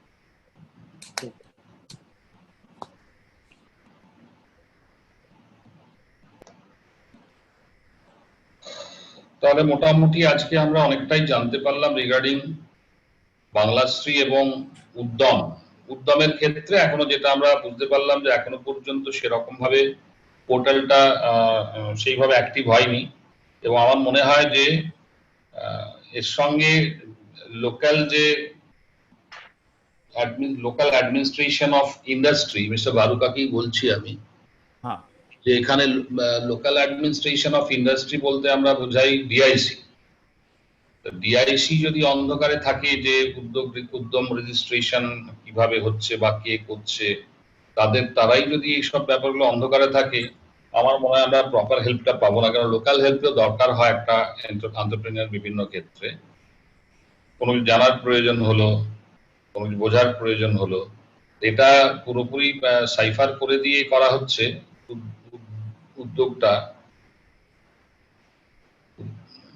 উদ্যোগ আধার তো আগে ডিআইসির থ্রুতেই আমরা করেছি। এই ব্যাপারে আপনার কি বক্তব্য? দেখুন, উদ্যম রেজিস্ট্রেশন নিয়ে অনেকটাই প্রবলেমটা সলভ হয়ে গেছে, ঠিক আছে। এটা অনলাইন আছে আর একদম কমপ্লিটলি হ্যাসেল ফ্রি আছে, আর এটা এক্সপিরিয়েন্স গেইন করেছে। যা প্রবলেম হচ্ছে ও সেন্ট্রাল গভর্নমেন্ট তাকে রেকটিফাইড করছে ওটাকে। তারপরে যদি আপনাদের কোনো প্রবলেম থাকে, ওখানে একটা চ্যাম্পিয়ন বলে সাইট আছে, ওয়েবসাইট আছে, ঠিক আছে। আপনি যে এটা প্রবলেমটা কি হচ্ছে না, এটা সেন্ট্রাল গভর্নমেন্ট মনিটর করছে, স্টেট গভর্নমেন্টটা উদ্যমে আসছে না, ঠিক আছে। সেই জন্য ডিআইসি ও সেন্ট্রাল উদ্যম রেজিস্ট্রেশনে একটা গ্যাপ ক্রিয়েট হয়ে যাচ্ছে। This is the main reason.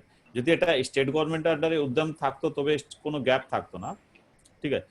ওখানে একটা চ্যাম্পিয়ন বলে সাইট আছে, আপনার যা প্রবলেম আছে আপনি ওখানে দেন, মোটামুটি অ্যান্সার চলে আসছে, ওরা কন্টিনিউয়াস এটা রেকটিফাইড করছে এটা, ঠিক আছে। ওর একটা ভালো জিনিস আছে না, আপনি একটা এমএসএমই রেজিস্ট্রেশন নিতে হবে, আপনাকে কোনো ডিআইসি ভিজিট করতে হবে না, আপনাকে অনলাইন হয়ে যাচ্ছে, কোনো চার্জেস নেই, কোনো প্রসেসিং ফিস নেই, কোনো ডকুমেন্টেশন নেই, ঠিক আছে। তো এটা তো ইজ অফ ডুইং বিজনেস একটা পার্ট আছে, মানে জাস্ট আপনার একটা অ্যাওয়ারনেসটা রাখতে হবে কি আপনি যে ইনফরমেশন গুলো ফিল আপ করছেন সেটা কারেক্টলি করবেন। যেরকম স্যার বললো কি আপনি প্রোডাকশন না এসে উদ্যম রেজিস্ট্রেশনটা নেবে না, এই অনেক এন্টারপ্রেনারটা ভুল করে, ঠিক আছে। আর আপনার ডিআইসি সবসময় মানে গার্জেন আছে, আপনাকে যা প্রবলেম হবে ফার্স্ট আপনার গার্জেন ডিআইসি হলো, আপনাকে ওখানেই যেতে হবে। আর স্যারের তো এত সুযোগ ভালো আছে, আমি আজকে যা এমএসএমই শিখেছি, ঠিক আছে, বিকজ অফ দ্য স্যার, ঠিক আছে স্যার। হ্যাঁ, আমি স্যারের পক্ষে খুব অবলাইজ। হ্যাঁ হ্যাঁ হ্যাঁ, স্যার আমাদেরকে কোনোদিন বললো না, যখনই যেত বললো স্যার এটা এখানে প্রবলেম, একটু গাইড করলে স্যার একদম হাত ধরে শিখিয়ে দিত মানে।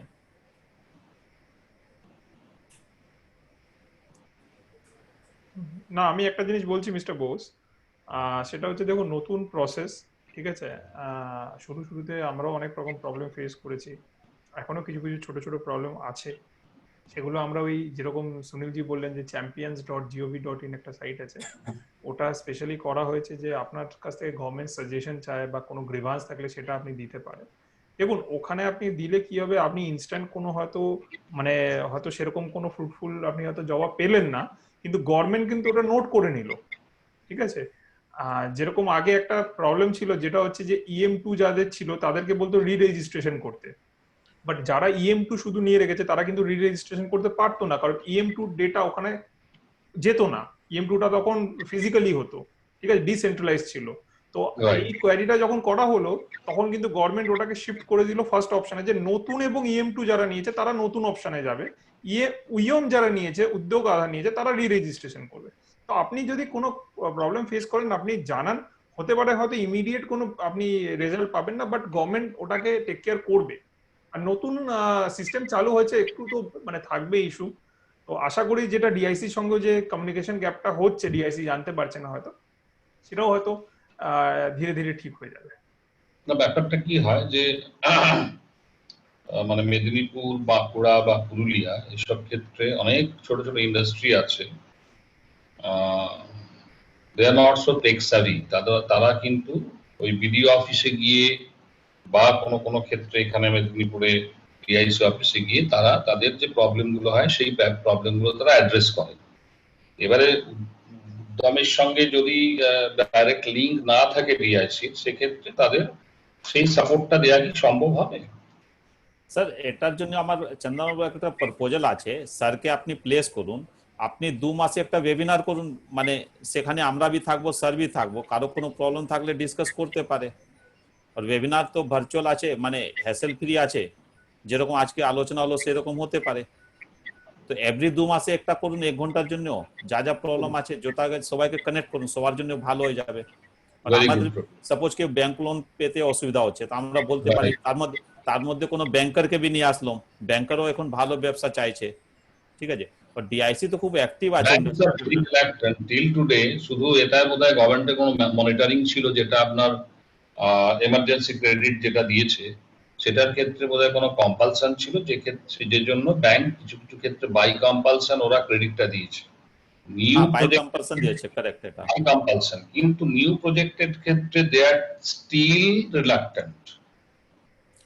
সেখানে কি আছে না, সিডবিবি দিচ্ছে, ওনারা কোলাটেরাল এসব চাইছে।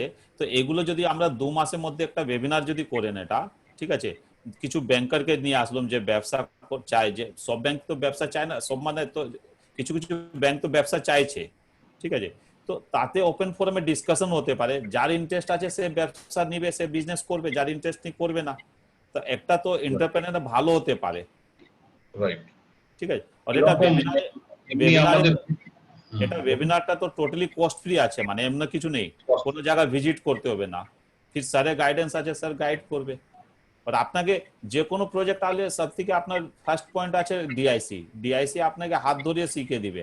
আপনার আজকে ল্যান্ড কনভার্সন হচ্ছে না, কোনো জায়গা প্রবলেম হচ্ছে, আপনি ডিআইসি অ্যাকশন নিচ্ছে, ওখানে চিঠি লিখে দিচ্ছে, ঠিক আছে। তো আপনার কাছে একটা সুযোগ আছে স্যারের সঙ্গে হাত মিলিয়ে কাজ করার জন্য। সেটা আমরা করি, আমরা উনি যতদিন আছেন আমরা ওনার সঙ্গে সেভাবেই কাজ করি। স্যারকে সবসময় আপনি সহযোগ নিতে পারেন। প্র্যাকটিক্যালি আপনার ব্যাংক লোনের ক্ষেত্রে যেমন নিউ এন্টারপ্রেনার জিজ্ঞেস করে একটা স্ট্যান্ডার্ড টাইমটা কতদিন লাগা উচিত? দেখুন ব্যাংক লোনে তো এমএসএমই কে ক্রেডিট পাওয়াটা খুব চ্যালেঞ্জ আছে, তার জন্য অনেক রিজন আছে। প্রথম রিজন কি, ওনাদের পেপারটা আপ টু দ্য মার্ক নেই, ঠিক আছে, তাদের ব্যালেন্স শিটটা তো আপ টু দ্য মার্ক নেই।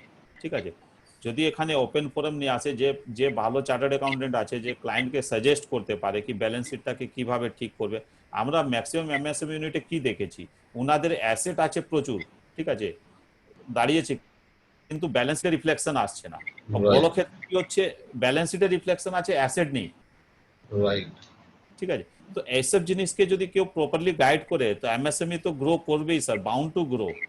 হ্যাঁ, তার মধ্যে যার ইন্টারেস্ট নেই ব্যবসা করার জন্য, সেটা কিছু করতে পারবেন। এখন কম্পিটিশনের যুগ আছে, যে এফিসিয়েন্ট আছে সেই ব্যবসা করতে পারবে। আপনি যদি আপনার ব্যবসা করার ইন্টারেস্ট আছে, আপনি যদি টাকা নিয়ে যদি প্রজেক্টে করেন, ঠিক আছে, আপনি যদি ডেভেলপমেন্ট করেন, তো আমরা একটা ফোরাম ক্রিয়েট করতে পারি। ঠিক আছে, ওখানে অনলাইন ডিসকাশন হবে, তো তাহলে কিছু তো প্রোগ্রেস হবে, কিছু তো ইমপ্রুভমেন্ট হবে। আমরা দেখেছি এমএসএমই ইউনিটে প্রজেক্ট রিপোর্টটা যে বানানো আছে, এরকম প্রজেক্ট রিপোর্ট বানানো হচ্ছে কি আপনার ইউনিট চালু হলো না তার আগে রিপেমেন্ট স্টার্ট হয়ে যাচ্ছে। তো যে বাচ্চাটা দাঁড়াতেই পারলো না তার আগে আপনি যদি ফুটবল ফেলে দেন, তো ও তো কি করবে, কিক মারতে পারবে না। তাকে তো একটা মনিটরিং পিরিয়ড দেওয়া উচিত। ঠিক আছে, তো এই মনিটরিয়ামটা কি হবে, যখন আপনি একটা ডিপিআর বানাবেন তো আপনাকে তো বুঝতে হবে না কোথায় মনিটরিয়াম লাগবে, তার কত ফান্ডিং আনতে পারে। আমরা একটা এন্টারপ্রেনারকে যখন আমার কাছে একটা প্রজেক্ট রিপোর্ট আনতে পারে, তো আমি প্রথম কোশ্চেন বলি কি আপনি যে 2 কোটি লাগাবেন 1 কোটি লাগাবেন, আপনার কাছে টাকা আছে কি নেই লাগাবার জন্য? বলে আমার কাছে টাকা নেই। বলে তবে আপনি ভুল থেকে যাচ্ছেন, আপনার কাছে টাকা নেই, আপনি ওভার ফান্ডিং করাবেন, তো আপনি তো একটা ট্র্যাপে ফেলে যাচ্ছেন। আপনার কাছে 70 টাকা আছে, তো সোর্স কি আছে, কোথায় থেকে টাকা আনবে? বলে আমার কাছে ব্যালেন্স শিটে টাকা নেই। তো আপনি একটু ব্যালেন্স শিটটাকে হেলদি করুন। ঠিক আছে, যদি টাকা আছে তো প্রজেক্টকে আনবে, প্রজেক্টটা ফির কি হবে, ম্যাচিউরড হবে। তো এইসব জিনিস স্টেপ টু স্টেপ গাইড করার জন্য মানে ওয়ান পয়েন্ট কেউ নেই। ঠিক আছে, এটাই প্রবলেম, সবথেকে বড় এটাই প্রবলেম। আচ্ছা, অনেক সময় কি দেখা যাচ্ছে, একটা এমএসএমই এন্টারপ্রেনার ইউনিট আনছে, বলছে ওখানে মার্জিন লাগবে 3 কোটি, কিন্তু ওকে দেওয়ার জন্য 50 লাখ টাকা আছে। ও 50 লাখ টাকা দিয়ে যদি 3 কোটি যদি প্রজেক্ট করতে পারে, তো আপনার ওটা রেজাল্ট ভাবতে পারেন কি হবে? সেটা তো বাউন্ড টু ফেল আছে না। ঠিক আছে, এখনো দেখুন একটা অনেক বড় গ্যাপ আছে, এখনো ব্যাংক ভালো ইউনিটকে ধরছে। ঠিক আছে, ব্যাংক ভালো ব্যবসা পাচ্ছে না, প্রমোটার ভালো ব্যাংক পাচ্ছে না, এটা একটা গ্যাপ আছে। তো এই গ্যাপটাকে তো আপনারা চেম্বারটাই ফুলফিল করতে পারেন। You are the focal point. না, এটা করা প্রয়োজন আছে, এবং এটা আমার মনে হয় যে আমরা এই ব্যাপার নিয়ে আমরা আরো হয়তো অ্যানালিসিস করব, এবং যাতে আপনাদের হেল্পটা পাই। আমার মনে হয় এটা একটা বিরাট গ্যাপ আছে রিগার্ডিং পেপারস, ব্যাংকের যেটা মেইন প্রবলেম পেপারস। আচ্ছা, এখন কি আছে না, অনেকের ধারণা আছে আমি প্রফিট বেশি দেখাবো না, ট্যাক্স লেগে যাবে। আরে আপনার ট্যাক্স দেখুন, আপনার কত বড় ভুল আছে জিনিসটা। আপনি যে গভর্নমেন্টকে ইনকাম ট্যাক্স দিচ্ছেন, আপনি পকেট থেকে দিচ্ছেন না। নাম্বার 1, ট্যাক্সের রেটটা এখন 22% হয়ে গেছে। নতুন কোম্পানি করলে 18% ট্যাক্স রেট আছে। ঠিক আছে, আগে যে ইন্টারেস্টের রেট ছিল 13% 14% ছিল, আজকে 10% হয়ে গেছে। তো আপনার নাম্বার 1 ট্যাক্সের রেট কমে গেছে। ঠিক আছে, নাম্বার 2 আপনার ইন্টারেস্ট রেট কমে গেছে। তো আপনি যদি জেনুইনলি ট্যাক্স পেমেন্ট করে যদি ফাইলকে হেলদি করেন, তার তো আপনি ওয়েটেজ পাবেন না, আপনাকে ক্রেডিটটা তো ইস্যু হবে না। আজকে বড় বড় ব্যবসা, ওনাদের আমরা কোনোদিন শুনি না কি ও মার্জিন আনতে পারছে না। ঠিক আছে, আজকে 500 কোটি 1000 কোটি আসছে, ও মার্জিনটা ঠিক নিয়ে আসছে। তার রিজন কি আছে? তার খালি পেপার ওয়ার্কটা স্ট্রং আছে। আপনার যদি পেপার ওয়ার্ক ঠিক থাকে, ব্যাংক আপনার পিছনে দৌড়বে। এখন কি হচ্ছে, আপনার নতুন প্রজেক্টে এক্সপোজার নিচ্ছে পিএসইউ ব্যাংক। ঠিক আছে, তারপরে কি আছে, যখনই প্রজেক্ট ম্যাচিউর করছে প্রাইভেট ব্যাংক আপনার পিছনে লেগে যাচ্ছে, আমি কম রেট দিব, আর দিব, অ্যাকাউন্টটা টেক ওভার করে নিয়ে যাচ্ছে। ঠিক আছে, তো আপনি যদি একটু ব্যালেন্স শিট থেকে আর একটা মাইন্ড থেকে বার করতে হবে কি আমাদেরকে ইনকাম ট্যাক্স দিতে হবে, এটা তো অনেক বেনিফিট পাবেন আপনি। কাঁচা টাকার তো এখন কোনো মূল্য নেই। খাতায় কলমে কাজটা বাড়লে তবেই তার ভ্যালু আছে। হ্যাঁ, ওর এটা দিতে হবে, ওই টাকার কোনো মূল্য নেই। আপনি যত ব্যালেন্স শিটকে হেলদি করবেন, আপনার সাপোজ 1% ইন্টারেস্ট সেভিং হবে, সেটাও তো বেনিফিট আছে না। আর আপনি এখন সেন্ট্রাল গভর্নমেন্ট একটা স্কিম আছে, আপনি নতুন কোম্পানি করে যদি কোনো প্রজেক্ট আনেন, তো ইনকাম ট্যাক্সে সারচার্জ নিয়ে 18% ট্যাক্স আছে। 18% ট্যাক্স রেট তো আমার মনে হচ্ছে আজকে পৃথিবীতে অন্য জায়গাও নেই, মানে কোয়াইট রিজনেবল আছে। একদম একদম ঠিক বলেছেন। ঠিক আছে, এটা কি নিউ প্রজেক্টের ক্ষেত্রে? হ্যাঁ একটা মানে এটা ক্রাইটেরিয়া কি আছে 1 অক্টোবর 2019 পরে কোম্পানি বানাতে হবে আর নতুন ম্যানুফ্যাকচারিং কোম্পানি হবে। আচ্ছা, যদি আপনার এক্সপ্যানশন স্কিম হয় আপনি যে করুন, আপনি আপনার ক্রাইটেরিয়া আছে কোম্পানিটা যে ফর্ম করবেন 1 অক্টোবর 2019 পর। এক্সিস্টিং ইউনিট যদি হয়, এক্সিস্টিং ইউনিট যদি হয়, এক্সপ্যানশন যদি হয়, এক্সিস্টিং ইউনিটের পরে ইনকাম ট্যাক্সের রেট লাগবে না, তখন আপনার 22% হয়ে যাবে। 22%। হ্যাঁ, আর আপনার কিছু নতুন প্রজেক্ট আছে, আপনি স্টার্টআপে রেজিস্ট্রেশন করে নিন, স্টার্টআপে রেজিস্ট্রেশন করবেন, আপনি একটা ওয়েটেজ পাবেন। ব্যাংকে বলতে পারেন আমার প্রজেক্টটা স্টার্টআপে রেজিস্টার্ড আছে। স্টার্টআপের ব্যাপারে আমরা যদি একটা ওয়েবিনার করি, স্টার্টআপের ক্ষেত্রে আপনি একটু ছোট্ট করে আমাদের বোঝান যে স্টার্টআপটা কি যে কোনো ইউনিটের পক্ষে করা সম্ভব, না তার জন্য কোনো আলাদা ক্রাইটেরিয়া আছে? আপনার কিছু ইনোভেশন হতে হবে, কোনো প্রোডাক্ট ডেভেলপমেন্ট করতে হবে, তখনই স্টার্টআপ হতে পারে। ইনোভেশন ছাড়া হবে না ইনোভেশন, কিন্তু ইনোভেশন আপনি রাইস মিলেও ইনোভেশন করতে পারেন। ইনোভেশনটা তুমি এস্টাবলিশ করে দিয়েছে ইনোভেটিভ। আগে ছিল কি ইনোভেশন মানেটা অন্য ছিল, এখন ইনোভেশনকে একটু আরো লিবারাল করে দিয়েছে। ঠিক আছে, আপনি একটা প্রোডাক্ট বানাচ্ছেন, সেখানে সাপোজ এনার্জি সেভিং হচ্ছে, এই আপনার প্রোডাক্টে কিছু ইনোভেশন হচ্ছে, ভ্যালু এডিশন করছে, that is also consider a startup. Okay, না ট্র্যাডিশনাল প্রোডাক্টের উপর ইনোভেশন হয়? একদম করতে পারেন আপনি। আচ্ছা, তাতেও স্টার্টআপ পাওয়া যেতে পারে। আমি জাস্ট একটা আগে আপনাকে বললাম রাইস মিল আছে, সাপোজ আপনি রাইস মিলে এরকম বানাচ্ছেন, আপনার সব সেক্টর কভার হচ্ছে, আপনি আপনার অর্গানিক রাইস আছে, আপনি যে হেলথ কনসিয়াস রাইস আছে, ওটাকে আপনাকে ইনোভেশনটা একটু ডিজাইন করতে হবে। আচ্ছা, এখন ইন্টারেস্টিং জিনিস কি আছে না, সেন্ট্রাল আর স্টেট গভর্নমেন্ট দুটাই চাইছে এমএসএমই ডেভেলপমেন্টের জন্য। তো গভর্নমেন্টের যে পলিসিজ আছে, গভর্নমেন্টের যে চিন্তা ভাবনা আছে, এটা এমএসএমই ডেভেলপমেন্টের ফেভারে আছে।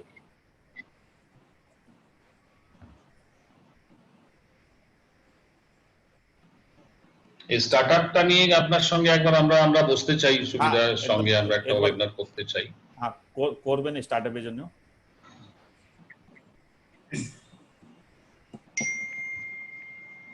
জিএম সাহেব আছেন, জিএম সাহেব স্যার স্টার্টআপ নিয়ে কিছু বলবেন? না না, আমি আজকে আর কিছু বলবো না, এবার একটু সাম আপ করে দিন। হ্যাঁ, সাম আপ করে দেন, এটা অনেক টাইম হয়ে গেছে। আমাদের প্রেসিডেন্ট আছেন, উনি থ্যাঙ্কস গিভিং দেবেন।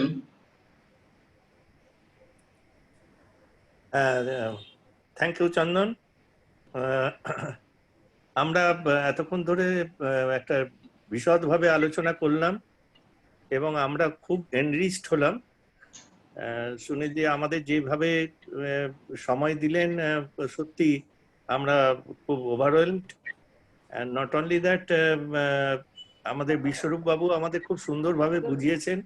সর্বোপরি তো আমি ধন্যবাদ বেশি করে দেবো জিএম সাহেবকে, উনি সত্য কথাটা এত সুন্দরভাবে আমাদেরকে বুঝিয়ে দিয়েছেন যে সত্যিই উনি আমাদের পশ্চিম মেদিনীপুর ডিস্ট্রিক্ট চেম্বার অফ কমার্সের উনি একজন অভিভাবক। আমি ওনাকে আন্তরিকভাবে ধন্যবাদ কৃতজ্ঞতা জানাচ্ছি। প্রায় 2 ঘন্টা ধরে উনি আমাদের সঙ্গে সময় দিয়েছেন।